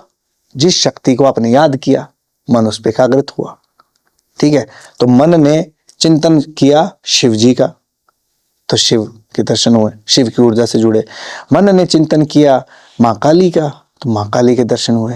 मन ने चिंतन किया कृष्ण जी का, तो कृष्ण जी के दर्शन हुए, है ना। तो तंत्र क्या है? डिसिप्लिन है। और आप जो प्रेतों के करते हैं उनको प्रेतों के भी दर्शन होते हैं। भगवान कृष्ण कहते हैं ना कि जो व्यक्ति जिस रूप में याद करता है मैं उसी रूप में आ जाता हूँ, है तो भगवान ही। प्रेत भी क्या है तो उसी के गण, है तो उसी का अंश। प्रेत आत्मा है क्या? प्रेत तो वो भटक रहा है, दैट मीन्स उसको प्रेत बोल दिया। आत्मा है तो आत्मा ही। पुतली विद्या क्या होती है? पुतली विद्या, पुतली विद्या बेसिकली क्या है? पुतली विद्या तंत्र का एक बड़ा कह लो कि एक निकृष्ट स्वरूप है इसका, नेगेटिव ब्लैक मैजिक का। पुतली विद्या के अंदर किसी भी व्यक्ति की पुतली बना करके उसके साथ कुछ भी उल्टा सीधा काम किया जा सकता है, उसके ऊपर कुछ भी अत्याचार किया जा सकता है। वूडू डॉल जिसको बोलते हैं, बिल्कुल। ये वुडू डॉल जो है, वुडू जो है अफ्रीका के अंदर इसका नाम वुडू है, हमारे इधर पुतली विद्या बोल देते हैं, बंगाल में बोल देते हैं, केरला में है पेरिंगोटुकार एक जगह है, उधर ये सब फॉलो होता है, हैदराबाद में, और काफी मतलब ऐसी ऐसी जगहों पे पुराना बहुत एंशिएंट टाइम का ये तंत्र विद्या है। पुराने वामाचार पद्धति का एक प्रोसेस है, असम की साइड, बंगाल की साइड इधर फॉलो होता है। तो बेसिकली एक व्यक्ति की पुतली बना ली जाती है, उसका एक पूरा विधान है। ठीक है, कि जैसे कि एक इस समय से इस समय के बीच में वो अमृत स्थान विष स्थान बनता है पुरुष और स्त्री के, फिर उसकी कुंडली देखी जाती है, कुंडली के भाई उसके ग्रह देखे जाते हैं, उसके भाव देखे जाते हैं, किस भाव में अभी कौन सी किस राशि के अंदर कौन से भाव में क्या जो है ग्रह है स्थापित है। ठीक है, उसके बाद फिर उस व्यक्ति का शरीर का कोई बाल मिल जाए या उसके दांत मिल जाए या उसका वस्त्र मिल जाए। ठीक है, तो ये उससे ऊर्जा जुड़ी रहती है। ठीक है, व्यक्ति की 90 दिन तक लगभग ऊर्जा जुड़ी रहती है, बालों की, दांतों की, ये सब चीजें मिल जाएं। फिर 10-12 तरह की औषधियाँ मतलब मटेरियल्स हैं, जैसे कि भाई रसोई की कालिक होगी, सौंठ, सेंधा नमक, इस तरह की काफी सारी चीजें, उड़द की दाल। तो बनती किससे पुतली जो बनाते हैं वो? जो मटेरियल्स बता, अच्छा, इन सब चीजों को कूट पीस के इनको मिश्रित किया, शमशान की राख होती है इसके अंदर, काफी सारी चीजें से मिला करके उसके बाद उससे वो पुतली का निर्माण होता है। उस पुतली का निर्माण करके उसके अंदर जैसे व्यक्ति के बाल मिल गए तो वो बाल उसमें लगा दिए, बाल से ऊर्जा उस पुतली के अंदर ट्रांसफर हुई, या फिर उसके वस्त्र जो है वस्त्र से उस पुतली को मतलब उस डोल को वस्त्र पहना दिए। ठीक है, अगर दांत मिल गया तो उसके अंदर दांत लगा दिए, तो नाखून मिल गया तो उसके अंदर नाखून लगा दिए। सो बेसिकली ये जो तांत्रिक है, अब ये प्रेत शक्तियों के द्वारा इसके अंदर अब इसने मैनिफेस्ट किया कि ये उसी व्यक्ति का शरीर है। अब ये अपनी ऊर्जा के द्वारा इस पर त्राटक करेगा, ये अपनी ऊर्जा उसको भेजेगा, इस पुतली के अंदर डालेगा, क्योंकि ऑलरेडी उस व्यक्ति की एनर्जी है इसके अंदर अटैच्ड है, उसका शरीर का एक हिस्सा है, अंग है। पूरे शरीर में एनर्जी तो है ही, ऑब्वियसली एनर्जी से बना है, एटम से, तो वो उसमें स्थापित हुआ उस पुतली के अंदर। फिर अब उस पुतली के साथ उसने जो भाव किए, वो जो प्रेत शक्तियां उसने, जो शमशानिक चीजें और जो प्रेत उसने सिद्ध कर रखे हैं, उनसे वो उस पुतली के ऊपर अटैक करवाया कि भाई अब इसके ऊपर ये अटैक करो। तो वो प्रेत क्या करेंगे, उस ऊर्जा को ढूंढ के उस व्यक्ति के पास पहुंच जाएंगे और उसके जीवन में उथल पुथल मचानी शुरू कर देंगे। उसका कोई कभी आंतें खराब कर दी, उसका कभी हार्ट अटैक कर दिया, या उसका दिमाग घुमा दिया, उसको डिप्रेशन में ले गए, या उसके अंदर रक्त की कमी कर दी, जो भी उसके अंदर उस समय पे जो बीमारी चल रही होगी उस बीमारी को बढ़ा दिया, या उसके काम बांध दिए, बहुत तरह की नेगेटिव चीजें की। जान से भी मार सकते हैं, जान से भी मार सकते हैं उसका भी, लेकिन उसका देखो मैं डेप्थ में बताऊं, ये भी समय आ रखा होता है व्यक्ति का। मतलब मैं बोलूं कि जीवन और मृत्यु जो है वो तो निश्चित है, तय है। तंत्र तो एक बहाना बनता है, कारण बनता है। हर एक व्यक्ति की मृत्यु का एक कारण तो होता ही है ना। कोई व्यक्ति एक्सीडेंट में मर गया, कोई व्यक्ति हार्ट अटैक से मर गया, कोई कैंसर से मर गया, है ना, कोई एज होके मर गया। मृत्यु का एक कारण तो बनता ही है, हर एक व्यक्ति की मृत्यु का कारण है। तो उस व्यक्ति की मृत्यु आनी थी ही, मैं आपको डेप्थ में बताऊं तो व्यक्ति की मृत्यु तो आनी ही थी, और वो उस बुरे व्यक्ति ने अपना सहयोग उसमें कर दिया, उसने अपना कर्म कर दिया, उससे उसकी मृत्यु हो गई। समय निश्चित था उसका। तो क्या इसका कोई तोड़ भी है अगर किसी पे ऐसा हो रखा है? बिल्कुल तोड़ा, मैं बताता हूँ मैं कैसे तोड़ करता हूँ। बेसिकली अब किसी ने वुडू डॉल बना लिया, किसी ने पुतली बना ली, वो पुतली रखी है, मान लो कि कोई बंदा बैठा है कनाडा में, कोई बंदा यूएस में बैठा है, कोई यूके में बैठा है, वो पुतली पड़ी है उसकी बंगाल में, पुतली पड़ी है दिल्ली में, पुतली पड़ी है लखनऊ में, है ना। अब उसको कैसे पता चलेगा कि यार कहाँ पड़ी है पुतली, कैसे? उसको तो बेचारे को कुछ पता ही नहीं कि चल क्या रहा है मेरे साथ, हो क्या रहा है, 3-4 साल से कोई बंदा परेशान है, वो पूछ रहा है कि जी मेरे को तो समझ में नहीं आ रहा, मैं इन्वेस्टमेंट कर रहा हूँ, उसमें मैं डूब रहा हूँ, मेरी वाइफ के साथ मेरे झगड़े हो रहे हैं, मेरे बच्चे मुझसे बात नहीं कर रहे, माता पिता के साथ झगड़े हो रहे हैं, रोज बीमारियां आ रही है घर के अंदर, समझ में नहीं आ रहा क्या हो रहा है, एक्सीडेंट्स हो रहे हैं, कंफ्यूज है वो तो। सो अब पुतली को तो ढूंढ के ला पाना है इतना आसान है नहीं। अब उस केस में क्या करना पड़ता है, मेरा जो प्रोसेस है, अब वो व्यक्ति की फोटो मेरे को चाहिए होती है, उस व्यक्ति की डिटेल्स मैं मंगवाता हूँ। अब उस व्यक्ति की को मैं एक मंत्र देता हूँ, मंत्र जाप करता है व्यक्ति, या एक यंत्र भेजता हूँ उसके उधर, ठीक है। उस व्यक्ति की ही वो एनर्जी चेंज कर देनी पड़ती है हमें, जिस एनर्जी से वो कनेक्ट हो रखी होती है वो प्रेत आत्माएं, उसका कह लो आप थोड़ा इसमें स्पिरिचुअलिटी में ओरा कह दो कि उसका ओरा ही बिल्कुल चेंज कर दिया, तो फिर वो कनेक्शन नहीं हो पाता उन ऊर्जाओं का, मंत्र के द्वारा वो एनर्जी ही चेंज हो गई, तो फिर वो जो कनेक्टिविटी हो रही थी ना, वो कंपेटिबिलिटी खत्म हो जाती है उसकी, तो वो पुतली पड़ी रहे, फिर वो उस पर जो तांत्रिक जो कर रहा है करता रहे। उसके बाद आगे का जो मेरा जो तरीका है, मैं तो यंत्र स्थापित करता हूँ, और वो यंत्र है एक बिजली के करंट जैसा है वो यंत्र, वो तो इलेक्ट्रिक फेंसिंग है। अगर इलेक्ट्रिक फेंसिंग पे कोई अंदर घुसने की कोशिश करेगा ना, वो करंट खा के मरेगा। तो मैं यंत्र भेजता हूँ हर एक व्यक्ति के, जो पीड़ित व्यक्ति है उसके घर पे यंत्र भेजता हूँ, यंत्र आप लगाओ, जीवन भर अगर किसी ने कुछ ऐसी करने की कोशिश की, वो कहते हैं ना सवारी फिर सामान की खुद जिम्मेदार है, तो वो अगर किसी ने कुछ ऐसा उस पर करने की कोशिश की, कुछ एस्ट्रल अटैक किया, किसी ने कोई तंत्र क्रिया उस पर करने की कोशिश की, तो भाई फिर तुम खुद ही भुगतोगे, वो रिफ्लेक्ट बैक कर देगा पूरी की पूरी एनर्जी को वापस। वो यंत्र जो है उसका काम ही ये है। और जैसे पुतली विद्या और वशीकरण में क्या फर्क है? पुतली विद्या और वशीकरण में फर्क नहीं है। वशीकरण बेसिकली क्या है, पुतली के साथ भी किया जा सकता है। पुतली समझो कि आपने एक व्यक्ति का आकार बना दिया, अब षटकर्म आते, तंत्र के षटकर्म होते हैं, वो षटकर्म में से आप कोई भी कर्म कर सकते हो उसके साथ, स्तंभन भी कर सकते हो, विद्वेषण भी कर सकते हो, मारण भी कर सकते हो, उच्चाटन भी कर सकते हो, उसको शांति कर्म भी है इसी का एक पार्ट, ठीक है। ये सारी क्रियाएं आप कर सकते हो। तो ये जो पुतली बन गई ना, इसके साथ जो भी क्रिया करनी चाहिए वो आप क्रिया कर सकते हो। सबके अलग अलग तरीके हैं, पुतली के साथ आप कुछ भी कर सकते हो। जनरली तो लोग ये मारण के प्रयोग ही करते हैं पुतली बना करके। और क्या किसी को मैनिपुलेट भी किया जा सकता है पुतली विद्या से? बिल्कुल बिल्कुल किया जा सकता है। अगर कोई मानिए कोई प्यार नहीं कर रहा है, हाँ। एक कोई बॉयफ्रेंड है, वो चाह रहा, बॉयफ्रेंड तो कहाँ, वो लड़का ही है, बॉयफ्रेंड होता तो करता ही नहीं। हाँ हाँ। कोई लड़का है, वो चाह रहा है कि ये लड़की मुझे पसंद है और ये मेरी तरफ खिंची चली आए, मुझसे शादी कर ले, और इसके दिमाग में पहले मेरे लिए बहुत सारा प्यार भी जागे, तो क्या पुतली विद्या से ये हो सकता है? देखो डिपेंड करता है कि इंटेंशन क्या है व्यक्ति का। अगर अच्छा इंटेंशन है फिर कंपैटिबिलिटी देखी जाती है कि क्या, मैं मेरे आधार पे बता रहा हूँ, मैं दूसरों का तो मेरे को पता नहीं कौन क्या करता है कैसे करता है, मैं तो चेक करता हूँ कि क्या इनकी कंपैटिबिलिटी, इनकी एनर्जी मैच करती है। मुझे लगता है कि अगर सही है, कंपैटिबल हो सकते हैं, क्योंकि मैं तो डिटेल मंगवाता हूँ, पहले लड़की की भी डिटेल मंगवाता हूँ, फिर उनका ओरा देखता हूँ कि क्या कुछ ऐसा इनके बीच में कनेक्शन पैदा हो सकता है, फिर उनके बारे में थोड़ा सा पता करता हूँ कि इसके उद्देश्य क्या है। इस लड़के के मुंह से तो अब कोई जा करके मेरे को बोल देगा भाई मेरी तो आलिया भट्ट से शादी करवा दो, मेरी तो कैटरीना कैफ से शादी करवा दो, वो थोड़ी पॉसिबल होगा। तो फिर तो दुनिया की सारी लड़कियों के वशीकरण हो जाएंगे। और उनके वो नहीं मिलेंगे ना, बाल बाल भी, तो डीएनए कहाँ से मिलेगा? डीएनए नहीं मिलता। देखो मैं बताता हूँ, जो करने वाला जो व्यक्ति है ना, वो तो फोटो के माध्यम से भी कर देगा। जिसने अपने आप को, मैं तो त्राटक करता हूँ, मैं तो अपनी ऊर्जा के द्वारा व्यक्ति को कंट्रोल कर लेता हूँ। त्राटक करके व्यक्ति की मेरे को बहुत डिटेल्स मिल जाए, उसकी फोटो मिल जाए, पर्याप्त है, उससे मैं कर देता हूँ। वो व्यक्ति फिर धीरे धीरे माइंड मैनिपुलेशन करना पड़ता है, बेसिकली टेलीपैथी है ये। यहाँ से मेरे को व्यक्ति का चेहरा नजर आ गया, मेरे को अगर उसका चित्र समझ में आ गया, अब उस पे त्राटक करके वो मेरे आज्ञा चक्र पे छप गया वो चित्र। अब आज्ञा चक्र का काम ही है आज्ञा देना, तो अब उसके माइंड में ऐसे संदेश भेजने कि भाई तुम इस व्यक्ति से कनेक्ट हो, तुम इस व्यक्ति से कनेक्ट हो। नहीं, कनेक्शन तो होना चाहिए उनके बीच में, कनेक्शन ही नहीं है, बातचीत ही नहीं है, तो कैसे कोई वो होगा। परिस्थिति ऐसी होनी शुरू हो जाती कि भाई दो अगर व्यक्ति प्रेम संबंध है आपस में किसी का, तो फिर के बीच में जो बाधाएं उत्पन्न हो रही है, कोई थर्ड पर्सन आ गया बीच में, उसको कंट्रोल किया जा सकता है। ऐसे रैंडमली कोई बैठ करके बोले कि मेरे को यूएस के अंदर एक वो सुंदर सी एक्ट्रेस बैठी है, उससे कनेक्शन करवा दो, वो अपने बस की बात नहीं है, झूठ बात है। फिर किस तरह के केसेस आते हैं आपके पास? ज्यादा केसेस तो मेरे पास जी सभी तरह के आते हैं, मतलब जैसे रिलेशनशिप्स के केसेस भी आते हैं। सबसे ज्यादा तो स्तंभन क्रिया के केसेस, विद्वेषण क्रिया के केसेस, मतलब मारण के भी, मतलब बड़े बड़े केसेस भी आते हैं। अब वो बताऊं हैं, लोग मारण के काम भी करते रहते हैं उल्टे सीधे, वो भी केसेस आते हैं, मतलब मारण को ठीक करवाने के। करता नहीं हूँ किसी का, ठीक है, तो क्योंकि मैं उसमें ये गलत एक्टिविटीज में इन्वॉल्व नहीं होता, मैं हेल्प कर सकता हूँ, बचा सकता हूँ, नुकसान नहीं करूंगा मैं किसी का भी, मेरा काम नहीं है वो, ठीक है। जिसने बुरे कर्म किए वो खुद भुगतेगा।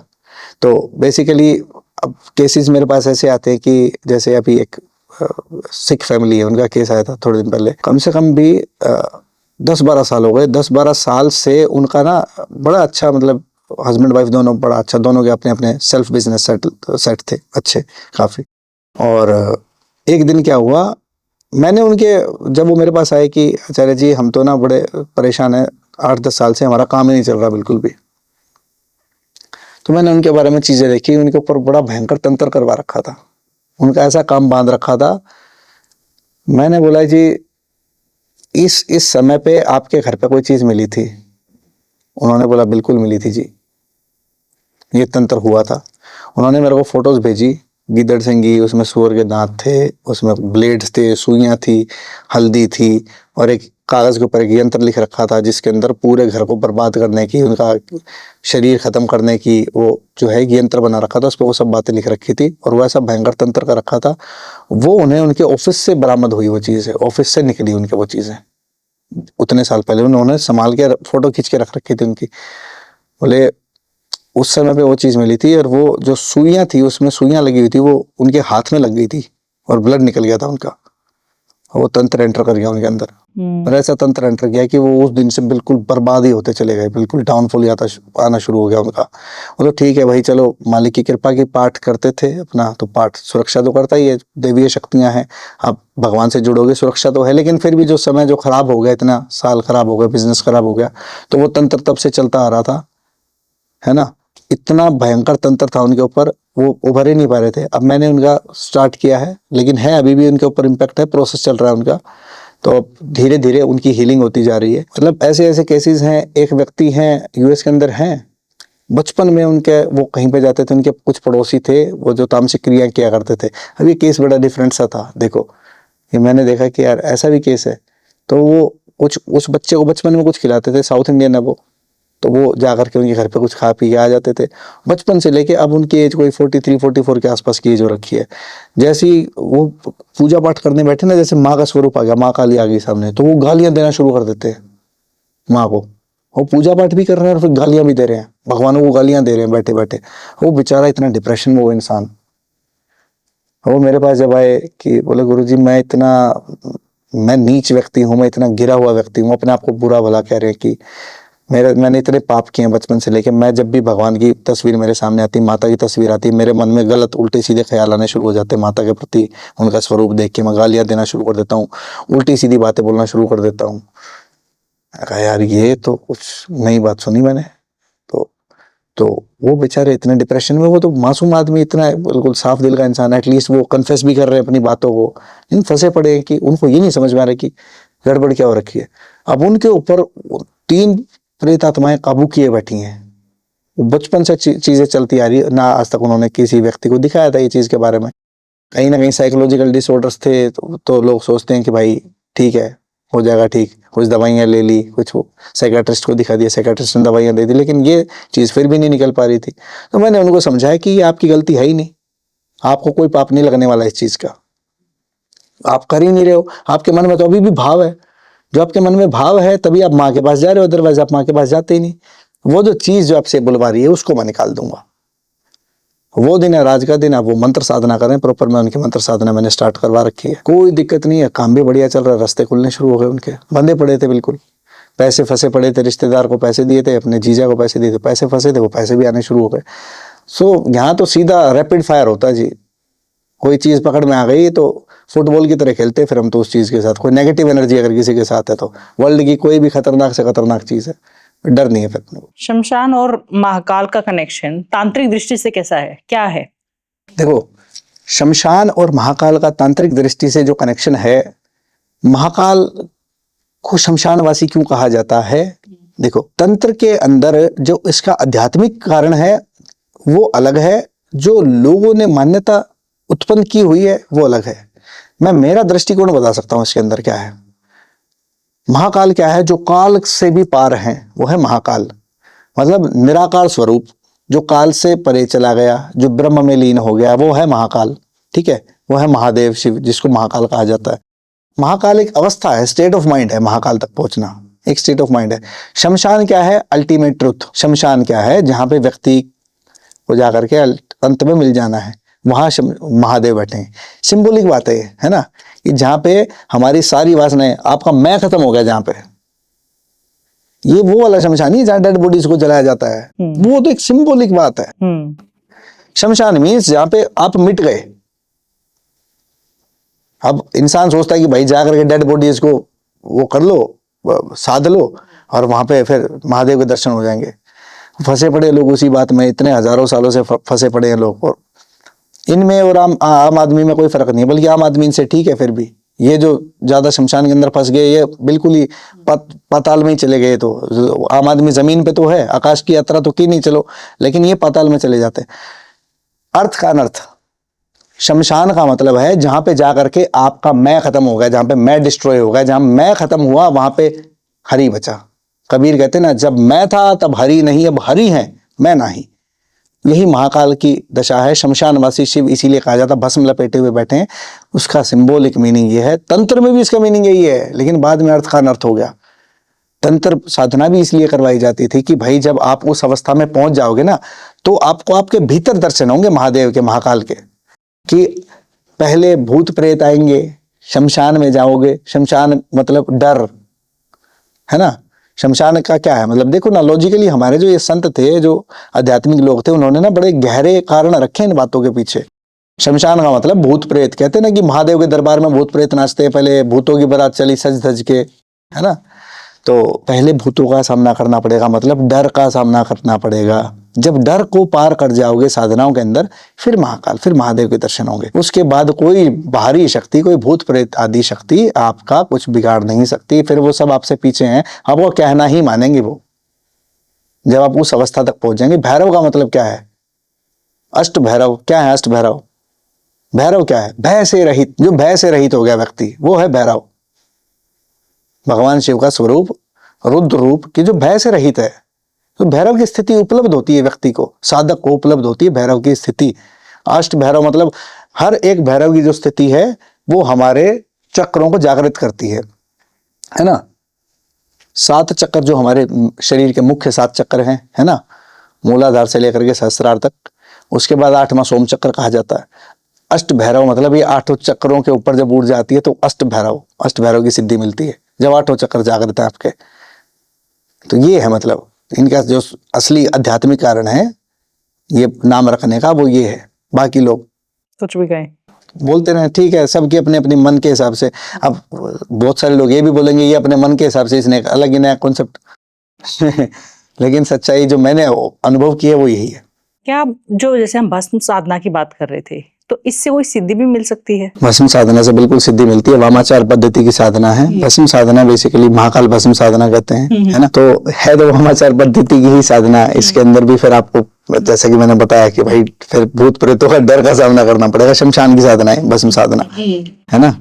और ये भस्म जब एक बार सिद्ध हो जाती है तो बेसिकली ये भस्म की चुटकी मात्र ही बहुत है। अगर कहीं पे आपने भस्म छिड़क दी, अगर आपने भस्म कहीं पे छिड़क दी ना, तो नॉर्मली अगर किसी प्रेत वाले व्यक्ति पे या कोई पोजेस्ड व्यक्ति, उसके माथे पे भी जरा सी भस्म लगा दी, महाकाल भस्म, हाँ जी, तो वो है। लेकिन वो थोड़ी खतरनाक साधना है ये, कि जाकर के शमशान के अंदर प्रॉपर पहले आपको शमशान जागृत करना है। 1 दिन पहले जाकर के शमशान से अनुमति लेनी पड़ती है। अमावस्या की रात्रि आप या पूर्णिमा के समय पे आप ये कर सकते हो, महाशिवरात्रि पे भी कर सकते हो आप ये साथ। तो वो जो जैसे वो जो वहाँ पे जो भस्म है, हाँ, उसको लेकर कैसे, मतलब उसका ये मुझे बताइए कि जैसे अगर मंत्र जाप पूरा प्रॉपर प्रोसेस है, मतलब एक पूरा प्रोसेस है। आपको कुछ चीजें करनी है, प्रॉपर मंत्र जाप है, और मतलब इसमें गुरु से अनुमति लेकर के मंत्र होते हैं इसके, ठीक है। शिव जी के मंत्र होते हैं, भैरव के मंत्र होते हैं, इसमें मंत्र जाप करने होते हैं। उन शक्तियों का आह्वान करके, देखो भस्म क्या है बेसिकली, आप अपने हवन की भस्म भी ले जा सकते हो। जरूरी नहीं कि किसी मतलब किसी मुर्दे की या जले हुए व्यक्ति के शव की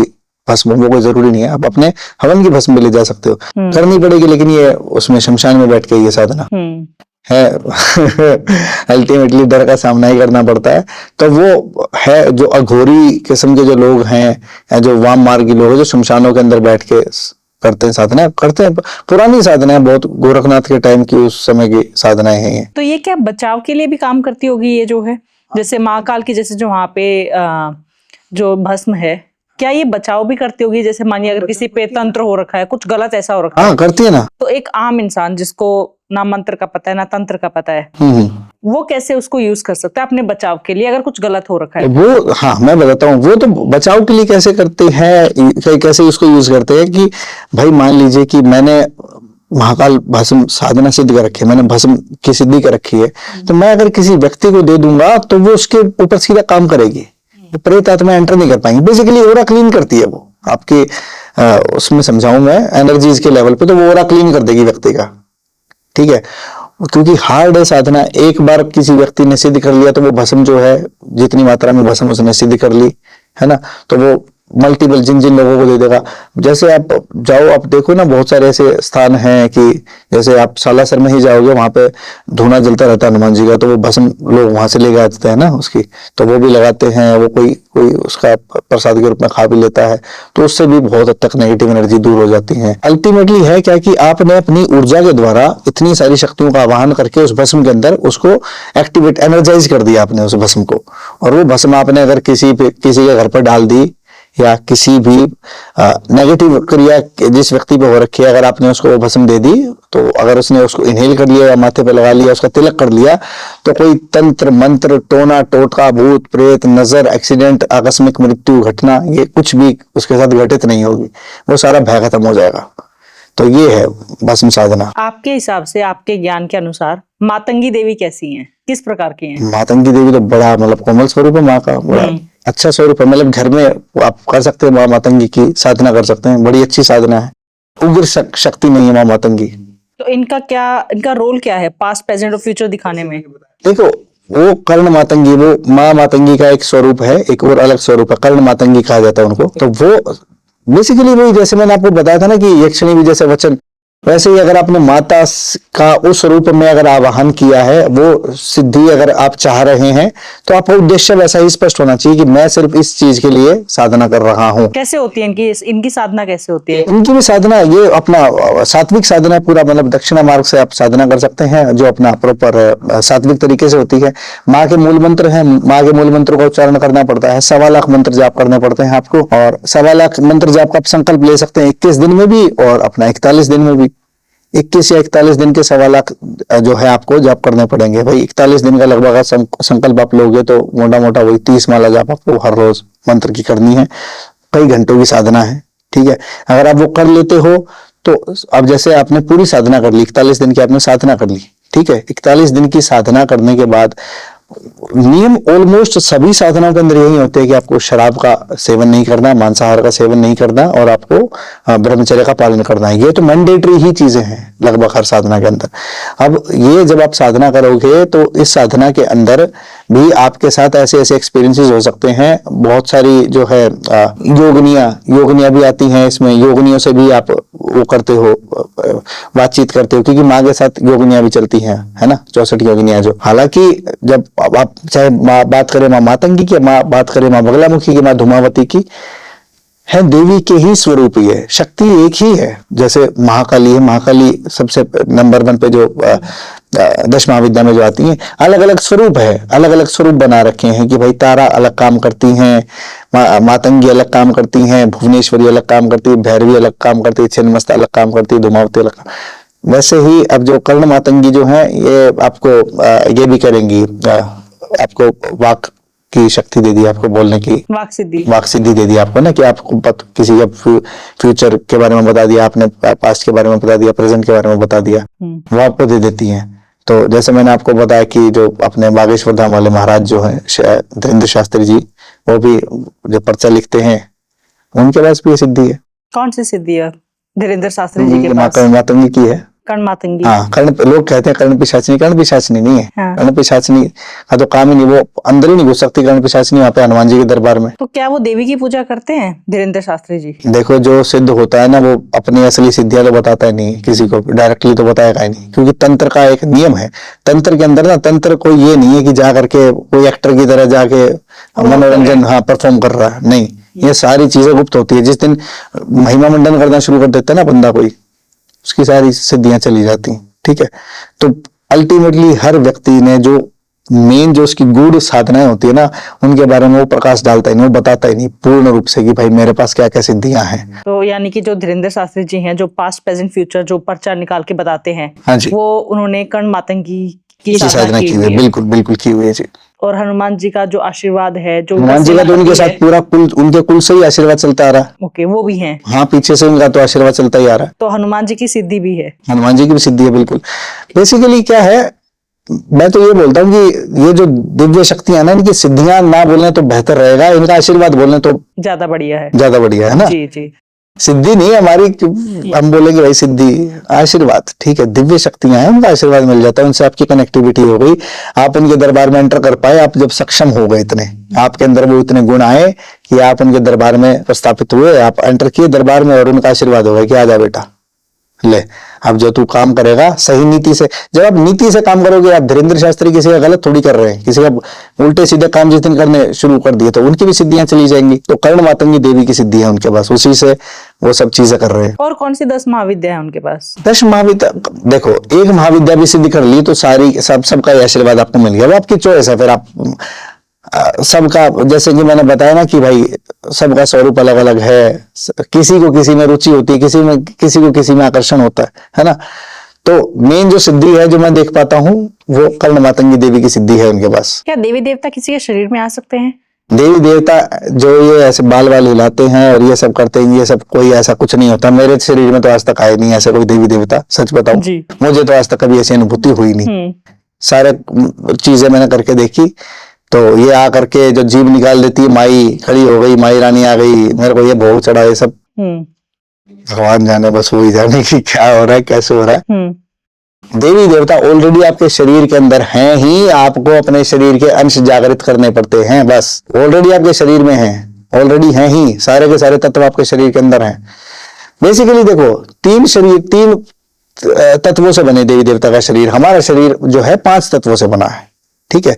उनके अंदर जल तत्व, भूमि तत्व नहीं है उनके पास, हमारे पास जल तत्व और भूमि तत्व भी है। देवता जो है 3 शरीरों पर चलते हैं, उन्हीं 3 तत्वों के आधार पे हम उन्हें भोग अर्पित करते हैं। जैसे कि हमने पुष्प चढ़ाया तो वायु रूप से पुष्प अर्पित किए ना, तो वायु तत्व उनको मिला, उसकी सुगंध मिली।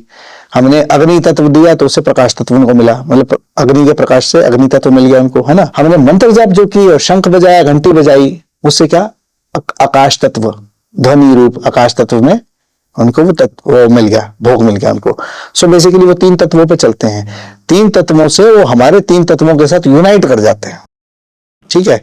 तो उनके पास कोई फिजिकल बॉडी तो है नहीं, सो वो हमें उस तरीके से आशीर्वाद देते हैं। और वो ये नहीं है कि आपकी बॉडी ऐसे शेक करने लग जाएगी और आप ऐसे करने लग जाओगे, वो सब चीजें तो देखो, लोग हनुमान बने हुए ऐसे हाथ में गदा उठा रखे लोगों ने, जीप वो पता नहीं क्या क्या कर रहे हैं। मैं मेरे सामने तो आज तक ऐसे कभी हनुमान जी ऐसे अंदर तो घुसे नहीं। आपके हिसाब से कौन सी ऐसी साधना है जो आज के समय में सबसे उपयोगी है?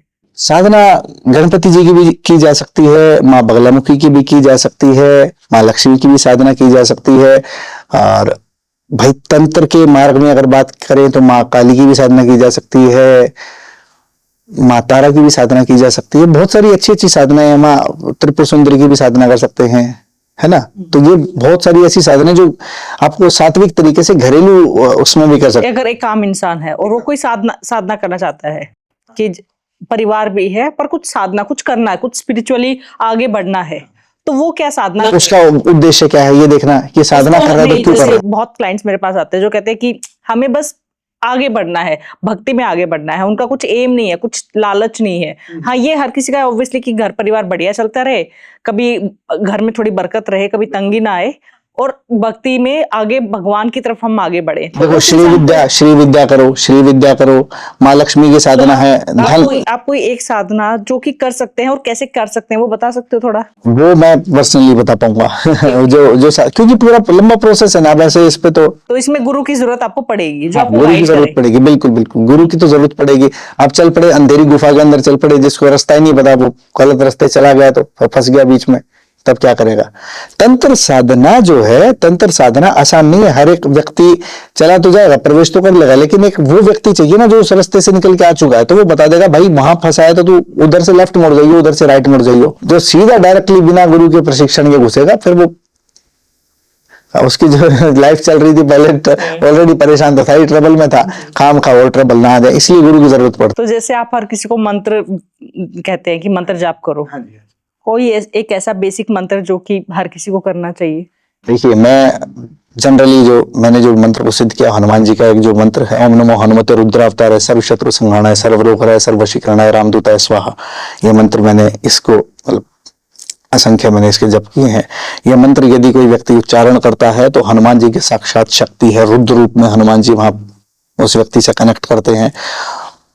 मैक्सिमम उसके तंत्र शक्तियां वहीं पर खत्म हो जाती हैं। उस व्यक्ति मतलब जो भी उसके ऊपर तामसिक शक्तियां, बुरी से बुरी बुराइयां, बुरी से बुरी तंत्र की शक्तियां, बुरी से बुरी एंटिटीज, उससे उसको उसका ऑरा क्लीन हो जाता है, प्रॉपर छुटकारा मिल जाता है। क्या घर में डेली हनुमान चालीसा चलाने से या पढ़ने से अगर कोई एंटिटी है, कोई भूत प्रेत है, वो निकल जाते हैं या सिर्फ उस टाइम तक ही वो दूर रहते फिर वापस आ जाते हैं? देखो, हनुमान चालीसा जो है हनुमान जी की उपासना है, केवल वही उपासना है, वो मंत्र नहीं है ना। उसमें अब कोई व्यक्ति ने हनुमान चालीसा चला ली, वो उसका अर्थ समझ नहीं पा रहा, वो भाव कनेक्ट कर नहीं पा रहा हनुमान जी से, उसको पता ही नहीं है, उससे क्या होगा? कुछ नहीं होने वाला भाई। किसी ने ऐसे उसमें टीवी में चला के छोड़ दी, उससे क्या होगा? वो उसका तो भाव कनेक्ट हुआ ही नहीं ना। व्यक्ति का भाव देखा जाता है, व्यक्ति का भाव कैसा है, यानी कि जब आप दिल से पढ़कर बुला बस ये भाव। ऐसे हनुमान जी खाली थोड़ी बैठे, तुम्हारे सिक्योरिटी गार्ड थोड़ी है कि तुमने लगा के छोड़ दिया, हनुमान जी चलते रहेंगे। तुम्हारी हनुमान चालीसा, तुम जा रहे हो दुकान पे, तुम जा रहे हो उल्टे सीधे काम कर रहे हो, तुम बाहर में घूम रहे हो, पीछे हनुमान चालीसा चलती रहे, तुम्हारी प्रोटेक्शन होती रहे, ऐसे थोड़ी है। खाली थोड़ी बैठे हनुमान जी तुम्हारे लिए कि तुम्हारी हनुमान चालीसा तुमने शुरू की और वहां हनुमान जी प्रकट हो गए, तुरंत पहुंच गए, आओ हाँ भैया बुलाया, तो वो सब पॉसिबल नहीं होता। ये तो मतलब पता नहीं लोगों ने क्या यार इतना सस्ता समझ लिया हनुमान जी को कि भाई हनुमान चालीसा चलाओ भूत भगाओ, हनुमान चालीसा चलाओ भूत। क्यों? भूतों के लिए थोड़ी बैठे हनुमान जी। हनुमान जी को जीवन भर राम राम राम राम राम राम राम राम, वो उनको भक्ति से फुर्सत नहीं मिली, तुम भूत भगा रहे हो? नहीं, ये बात गलत है। हनुमान जी जो है वो है भक्ति के प्रतीक, भक्ति के इतने बड़े सिंबल जो अपना सीना चीर के दिखा देते कि मेरे दिल में सियाराम है, सीताराम है। वो दिन रात सीताराम करते हैं। सो भक्ति के लिए कोई प्रेरित होता नहीं है हनुमान जी से। शक्तियां चाहिए कि बस हमारी सुरक्षा कर लो भैया, सुरक्षा के लिए मत मंगवाओ। और जो भक्त होता है ना उसको सुरक्षा मांगने की जरूरत नहीं पड़ती, भक्त के लिए तो भगवान खुद खड़ा रहता है। प्रहलाद जो है, प्रहलाद को देखो ना, हिरण्यकश्यप ने पहाड़ से फेंका, हरि आ गए गोद में उठा लिया। होलिका ने जलाया, होलिका जिसको वरदान प्राप्त था, होलिका की गोद में बिठा दिया। बोला प्रहलाद अब पता कॉन्फिडेंस है उसको, सीधा नारायण एक मुंह से, अलग से मंत्र जाप थोड़ी किए उसने नारायण के, उसका कॉन्फिडेंस था, उसकी भक्ति थी, डर नहीं था उसको। पता है अरे सीधा कनेक्शन है अपना, डायरेक्ट कनेक्शन है, किसी की जरूरत नहीं है। आ गए हरि, खंबा चीर दिया। बोले अगर तेरा ऐसा हरि है, हिरण्यकश्यप कह रहा कि अगर है तेरा नारायण तो तू बोला नारायण को इस खंबे के अंदर से बुला कर दिखा। खंबे में से ही आ गए, खंब फाड़ हिरण्याकुश मारा, खंबा चीर दिया, बोले आ जा, ये आ गया। यक्षिणियों और पिशाचनियों में क्या फर्क है? यक्षिणी और पिशाचनियों में तो बहुत फर्क है, बहुत ज्यादा फर्क है। यक्षिणियां जो है, जैसे जो देवताओं के लोग है ना, देवताओं की सेविका मान लो आप यक्षिणी को। यक्षिणियां जो उनकी देवताओं की, देवियों की सेविकाएं हैं एक तरह से, ठीक है। हायर एंटिटीज ही हैं, ज्ञानी हैं, आपको राजसिक सुख और सात्विक सुख दोनों दे सकती हैं, सांसारिक भौतिक सुख दे सकती हैं आपको, ठीक है। लोग यक्षिणियों को सिद्ध करते हैं, यक्षिणियों को सिद्ध करके ऐसे ऐसे भी प्रयोग किए लोगों ने कि जैसे किसी महिला को आकर्षित करना है तो यक्षिणी को उसके देह में बुला लिया, उसकी ऊर्जा उस लेडी के साथ कनेक्ट कर दी, तो वो उससे उसका संबंध स्थापित हो गया। ऐसी भी साधनाएं की हैं लोगों ने, इस तरीके से भी एक्सपीरियंसेस रहे हैं कि आपने एक यक्षिणी को सिद्ध किया, यक्षिणी को एक महिला मित्र के रूप में बुलाया, और वो महिला मित्र के रूप में बुला करके आपने एक स्त्री जिसके साथ आपका संबंध है या जिससे आपकी बातचीत होती है, उसके शरीर में उसको उसके शरीर के साथ अटैच होने के लिए बोल दिया, तो यक्षिणी उसके शरीर में प्रवेश करके उस व्यक्ति के साथ अटैच हो गई। वो भाव, किस भाव से आपने बुलाया यक्षिणी को। पिशाचनियां जो है वो एक बार आ गई फिर वो पीछा नहीं छोड़ती। रक्त पिशाचनी है, रक्त संध्या पिशाचनी है। एक लड़की के साथ ऐसी प्रॉब्लम हो गई थी कि उसकी एक फ्रेंड थी, वो यूपीएससी की तैयारी कर रही थी। अब ये लड़की इंटेलिजेंट थी काफी, इसकी फ्रेंड इसे जलती थी। मेरे पास केस आया था, तो इसकी फ्रेंड ने क्या किया कि इसने कि भाई ये इतना, मैं तो इतने घंटे पढ़ती हूँ, ये इतना ऐसा पढ़ती है और फिर भी ये मेरे से बड़ी ब्रिलियंट, कुशल है मेरे से ज्यादा, तो उल्टी सीधी ऐसे उसने चीजें करनी शुरू कर दी। और एक दिन जब ये लड़की अपने घर गई, मतलब उसका कुछ सामान रखा था, इसके सामान में उसने उसके बैग में कुछ तंत्र करवा के एक रक्त संध्या पिशाचनी थी, तो वो उसका चीज उस पर कर दी, डाल दी, उसके बैग में डाल दी। ठीक है, तो अब वो लड़की के साथ क्या होता है कि रक्त संध्या पिशाचनी मतलब शाम होते ही रक्त पीना शुरू कर देती है। रक्त संध्या उसका नाम इसीलिए है कि वो शाम होते ही ना रक्त पीना शुरू कर देती है। पिशाचनी जो वैम्पायर्स होते हैं ना, वैम्पायर की कैटेगरी है पिशाचनी, रक्त चूसते हैं इंसान का। तो वो उस लड़की के साथ ये घटना होनी शुरू हो गई कि वो लड़की धीरे धीरे धीरे धीरे मतलब अच्छी हट्टी कट्टी अच्छी हेल्दी थी लड़की, और उसका फिजिकल अपीयरेंस बिल्कुल खराब होना शुरू हो गया।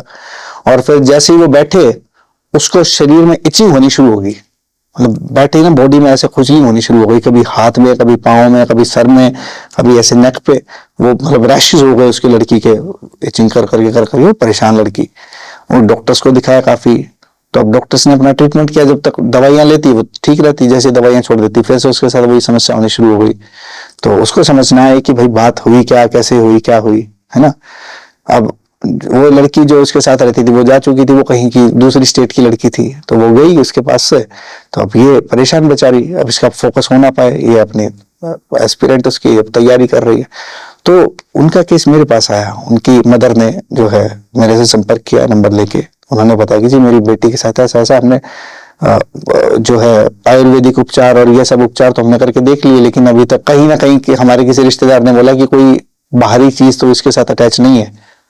तो वो मेरे पास केस आया जब, तो मेरे को बताया, उस बच्ची ने, मेरी बात हुई उनसे, तो उन्होंने, बहन ने बताया कि गुरुजी ऐसे ऐसे मेरे साथ रात को जब मैं सोती हूँ तो मेरे को ऐसा लगता है कि जैसे कोई कुछ खींच रहा है मेरी बॉडी में से, ऐसे ना एनर्जी खींच रहा है कुछ, मेरा दम सा घुटता है, और उसको धीरे धीरे क्या हुआ, अनीमिया, मतलब उसको रक्त की कमी हो गई। तो फिर मैं जब बैठा, जब मैं ध्यान में बैठा, उसके बारे में पता किया, तो फिर पता चला कि वो पिशाचनी थी, बार बार आकर के, और वो लड़की को कुछ समय के बाद वो लड़की को आभास भी हो रहे थे उसके, कि वो पर्दे के पीछे उसको ना कुछ परछाई दिखाई देती थी ब्लैक कलर की, कभी कभी शाम के टाइम पे। वो कहती मेरे को ऐसा लगा कि भाई हो सकता है ऐसा इल्यूजन है। अब वो जिसने जो कभी इन चक्करों में पड़ा ही नहीं, वो तो बोला है कि यार हो सकता है वहम हो, है ना। फिर जैसे मैंने बताया कि अगर किसी कोई पीड़ित है, उसने किसी को बता दिया, वो वैसे उसका मजाक उड़ाने लग जाते हैं लोग, तो बेचारे इसलिए भी डिप्रेस्ड हो जाते हैं, कुछ बताते नहीं कि छोड़ यार। तो वो रक्त संध्या पिशाचनी उसका रोज जो है रक्त चूसती थी उसका, तो करते करते करीब 2.5-3 महीने लग गए। वो इतनी मतलब खतरनाक पिशाचनी थी वो, 2.5-3 महीने में जाकर के वो पूरी ठीक हुई लड़की। अब तो ये पिशाचनियां क्या है, ये भी ये शमशान में जाकर के सिद्धि होती है इनकी भी, या निर्जन, आप पीपल के पेड़ के नीचे बैठ के करो, निर्जन स्थान पे करो, है ना। पिशाचनियां जो है उनकी सिद्धि करने का कोई फायदा नहीं है, बर्बाद ही करती हैं इंसान को। नजर से कैसे बचा जाए नेगेटिव एनर्जी से? नेगेटिव एनर्जी से तो देखो, जो व्यक्ति अपना प्रॉपर ओरा क्लीनिंग करता रहता है, जैसे मैंने आपको मंत्र बताया, ये मंत्र जो हनुमान जी वाला मंत्र बताया, इसका यदि उच्चारण करे व्यक्ति तो इससे भी बच सकता है। उसके बाद या फिर मेरे पास यदि कोई व्यक्ति आता है, मैं यंत्र भेजता हूँ उनके घर पे, पूरे घर की प्रोटेक्शन के लिए, घर के सभी व्यक्तियों के फोटो, नाम और डेट ऑफ बर्थ के साथ यंत्र के ऊपर शक्ति स्थापित करके वो यंत्र में भेजता हूँ। उससे कोई बाहरी शक्ति, कोई नेगेटिव शक्ति उनके ऊपर असर करती नहीं। बाकी ध्यान करो और मंत्र जाप करो, तंत्र साधनाएं हैं, उससे भी नजर से बचा जा सकता है। तो ये तो फिर व्यक्ति को थोड़ा सा कुछ इनिशिएटिव लेने पड़ते हैं, कुछ स्टेप्स उठाने पड़ते हैं, तब जाके नजर से बच सकता है। हालांकि मैं आपको नजर का एक कॉन्सेप्ट बताता हूँ।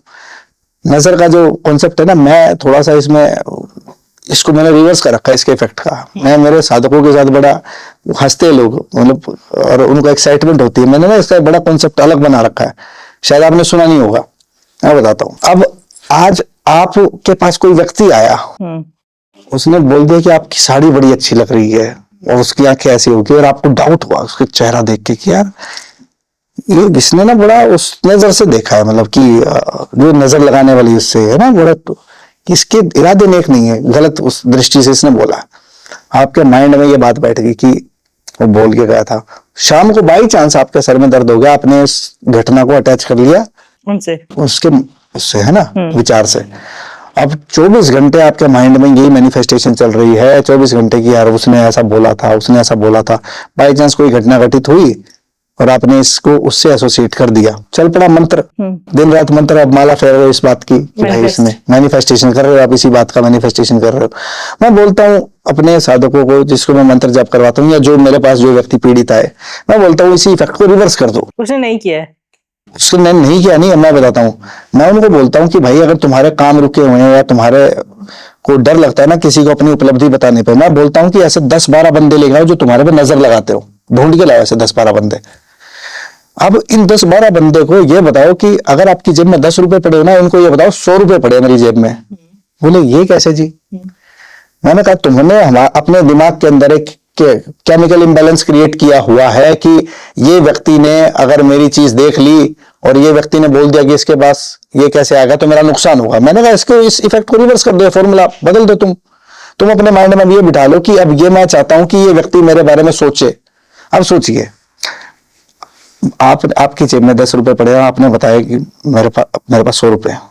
मैं बोल रहा हूँ ममता जी के पास तो 100 रुपए, ममता जी के पास तो 100 रुपए आ गए, ममता जी के पास तो 100 रुपए आ गए।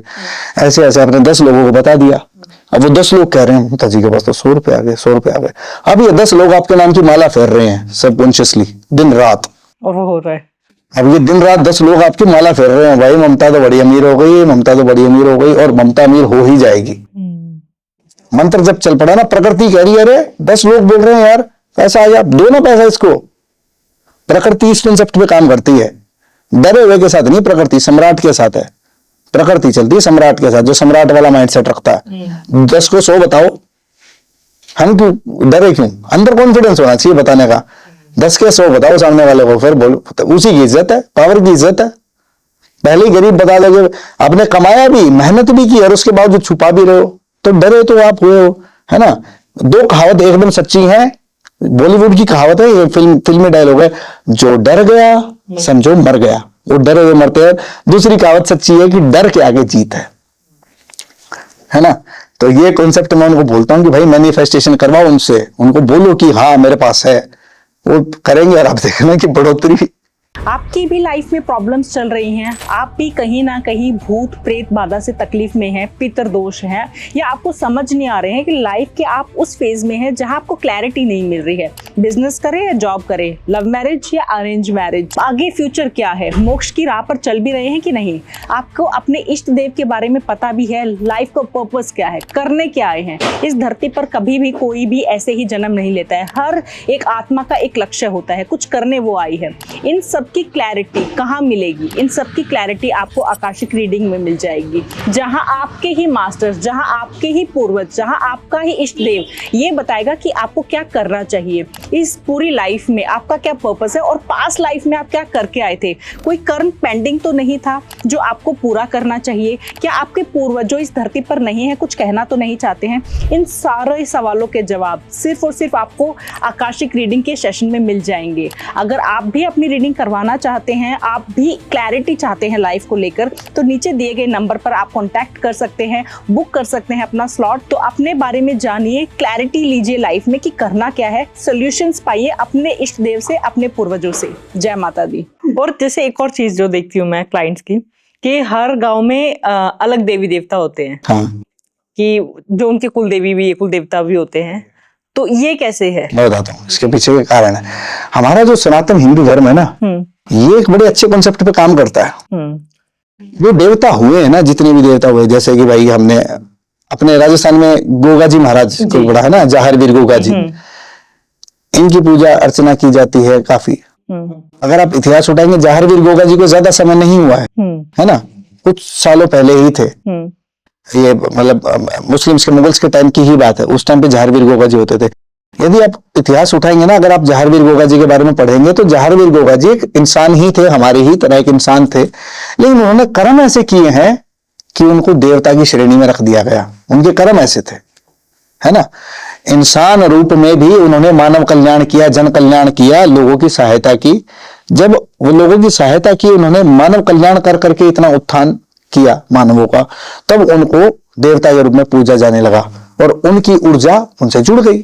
सो ग्राम देवता, हर गांव के जो अलग अलग देवता हैं, ये वो सिद्ध पुरुष थे, वो सिद्ध महात्मा किस्म के लोग थे जो आम लोगों से ऊपर उठ चुके थे और परोपकार की भावना रखते थे, जन कल्याण करते थे, इसलिए इनको देवता की श्रेणी में रखा जाता है। थे हमारे जैसे ही। इसीलिए हमारे हिंदू संस्कृति यही कहती है कि भाई तुम देवता भी बन सकते हो, तो अगर तुम्हारे कर्म वैसे हुए तो तुम देवता की श्रेणी में भी आ सकते हो, ये भी संभव है। इसलिए मानव शरीर से ऊपर उठो, पहले देवता बनो और देवता बन के फिर ब्रह्म में लीन हो जाओ। ये कॉन्सेप्ट है पूरा।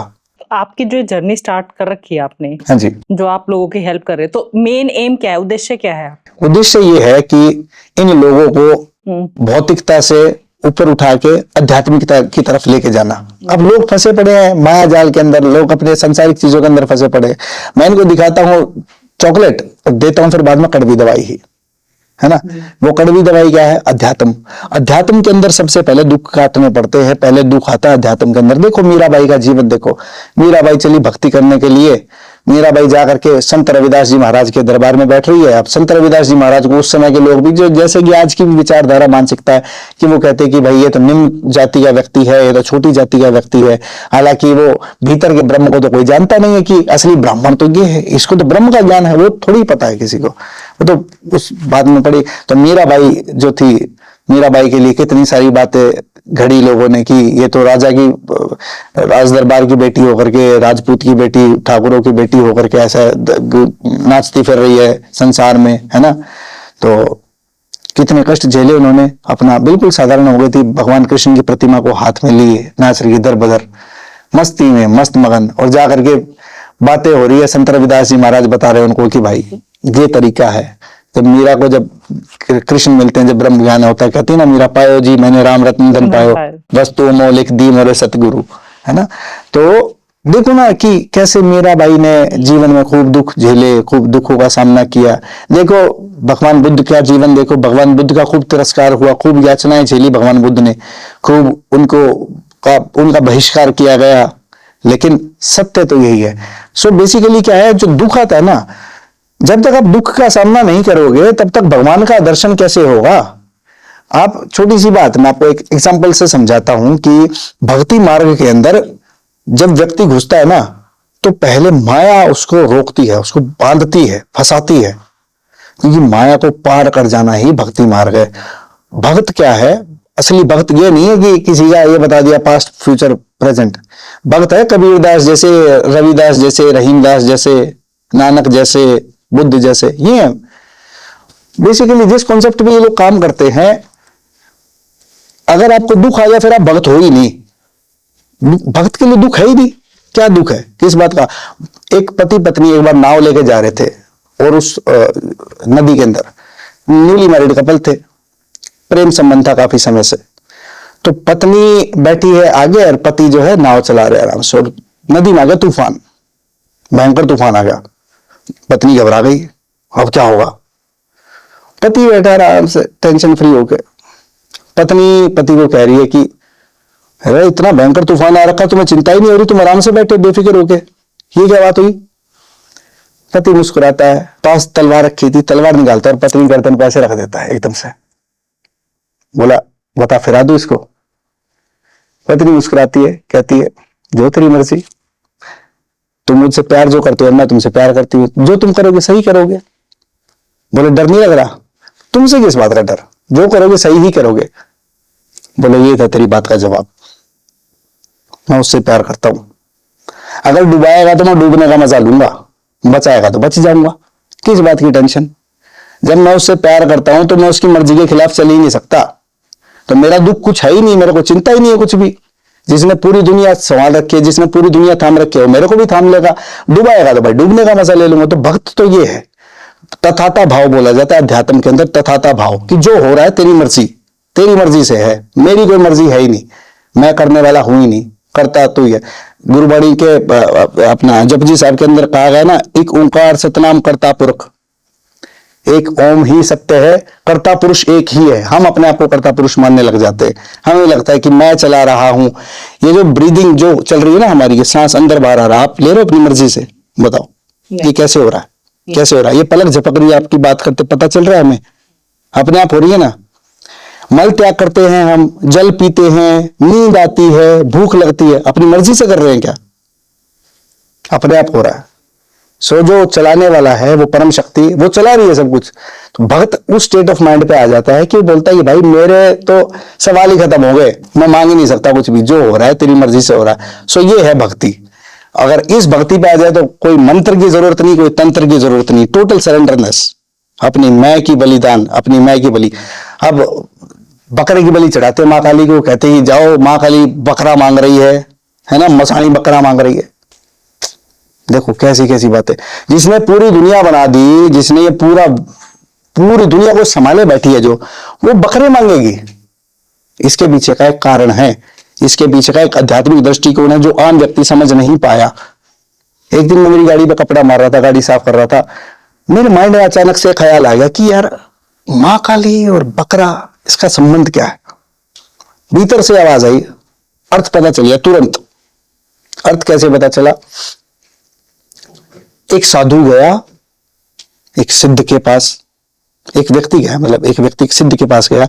उसने पूछा कि गुरुदेव, मां के दर्शन करने हैं, कैसे होगा, कैसे संभव है? गुरुदेव ने बोला बकरे की बलि चढ़ा दे। देख के ये समझ गया, ये चला गया। इससे जाकर के 2-4 लोगों ने पूछ लिया कि हाँ भाई, महाराज के पास गए थे, क्या बोला महाराज ने मां के दर्शन के लिए? तो इसने बोल दिया कि भाई महाराज ने बोला बकरे की बलि चढ़ा दे।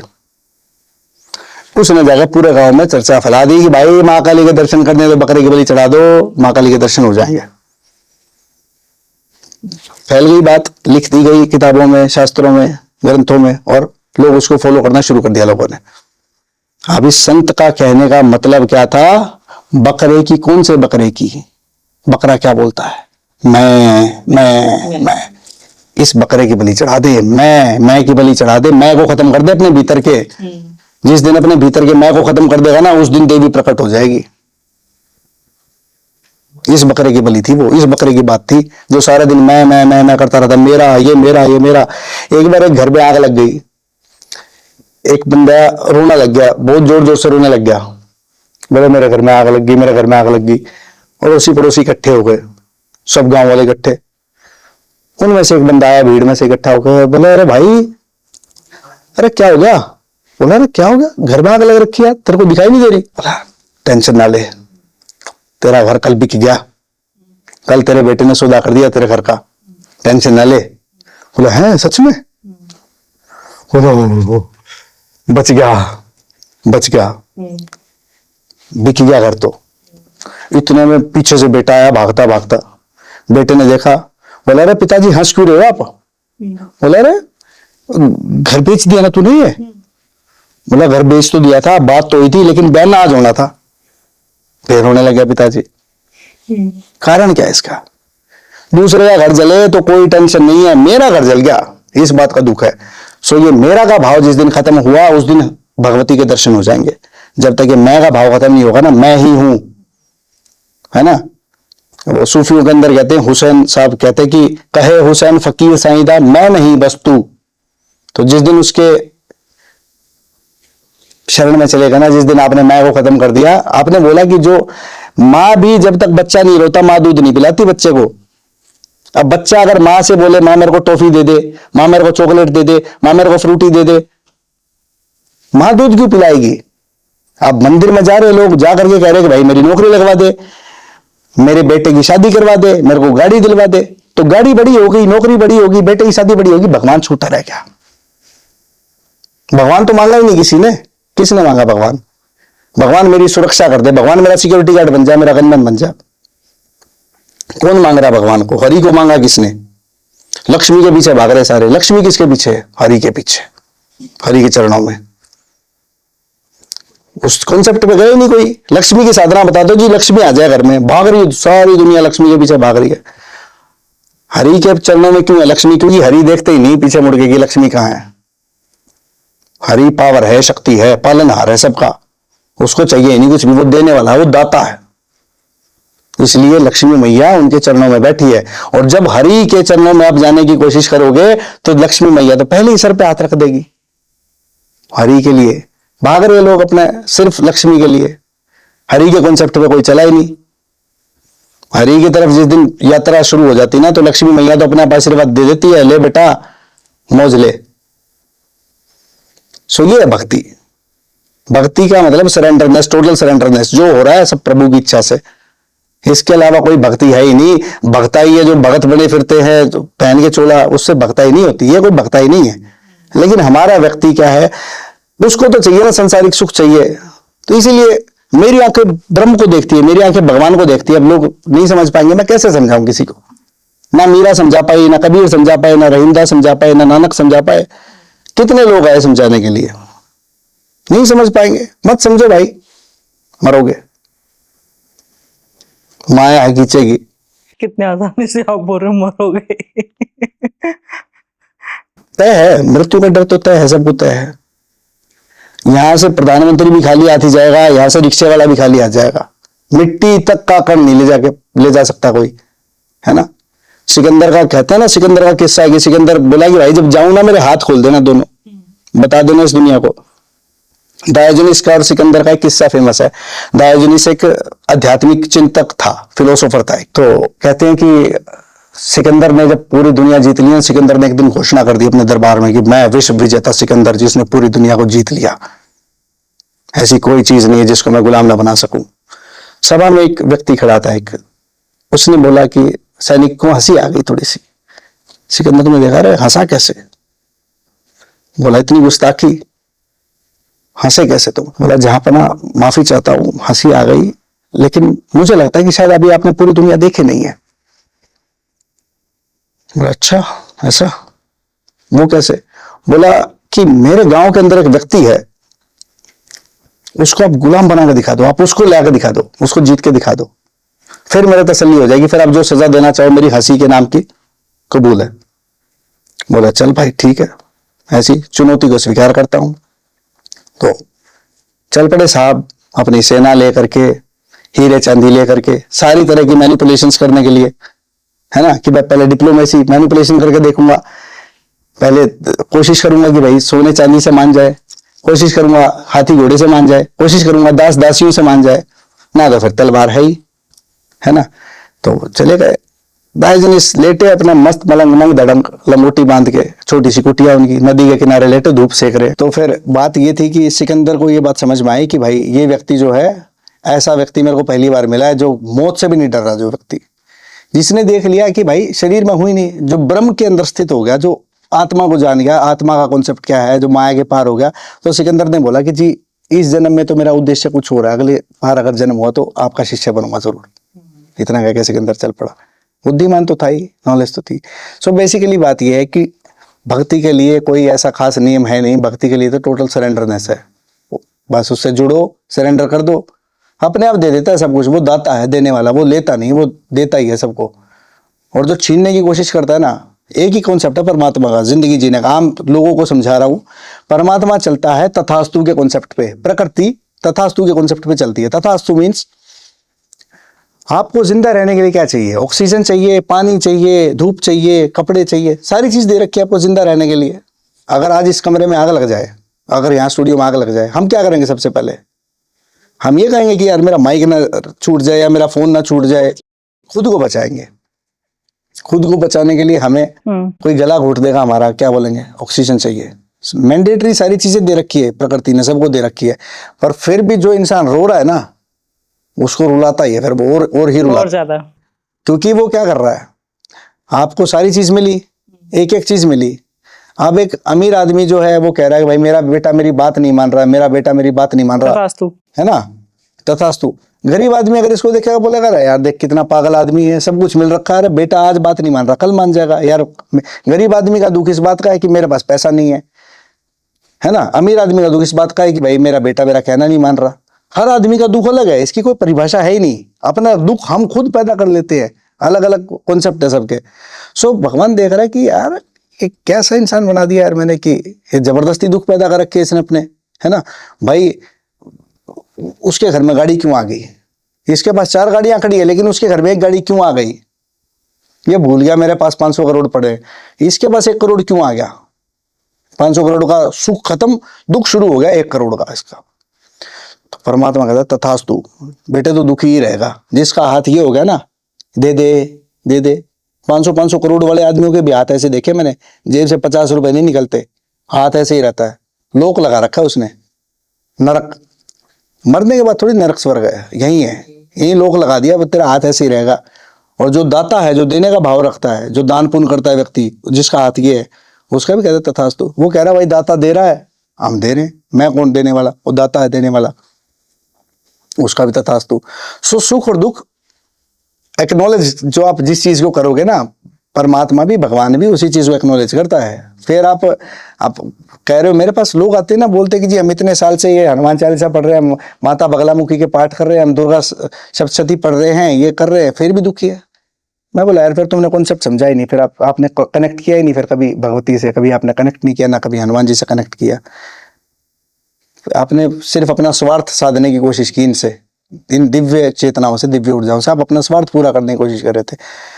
तो ममता जी, मैं बस आपके इस पॉडकास्ट चैनल के माध्यम से भी केवल यही जानकारी या जागरूकता लोगों में देना चाहता हूँ कि अब आने वाले समय में, जैसे कि हम डिस्कस कर रहे थे कि मैं एक तंत्र की पाठशाला, एक आश्रम निर्माण की तैयारी कर रहा हूँ, जहाँ पे जो मैंने जीवन में एक्सपीरियंस किया है, जो मेरे साथ घटनाएं घटित हुई हैं, जो ज्ञान उपलब्ध हुआ है उसकी असीम कृपा से, वो ज्ञान में बांटना चाहता हूँ लोगों के अंदर। जीवन को सरल कैसे बनाया जाए, एक एजुकेटेड इंसान हूँ, साइंस और स्पिरिचुअलिटी को साथ मिला के, तंत्र को साथ मिला के घरेलू व्यवस्था कैसे आपको अच्छी बनाई जाए, भारत देश के लिए हम कैसे कुछ अच्छा कर सके, प्रकृति के लिए कैसा अच्छा कर सके, वो उद्देश्य को लेकर के मैं चला हूँ, ये मुहिम छेड़ी है। बाकी जो प्रभु की इच्छा, जो व्यक्ति मेरे को इसमें योगदान देंगे उनका बहुत बहुत दिल से धन्यवाद। जो और बहुत सारे लोग योगदान दे भी रहे हैं, उनका बड़ा मैं दिल से शुक्रगुजार हूँ।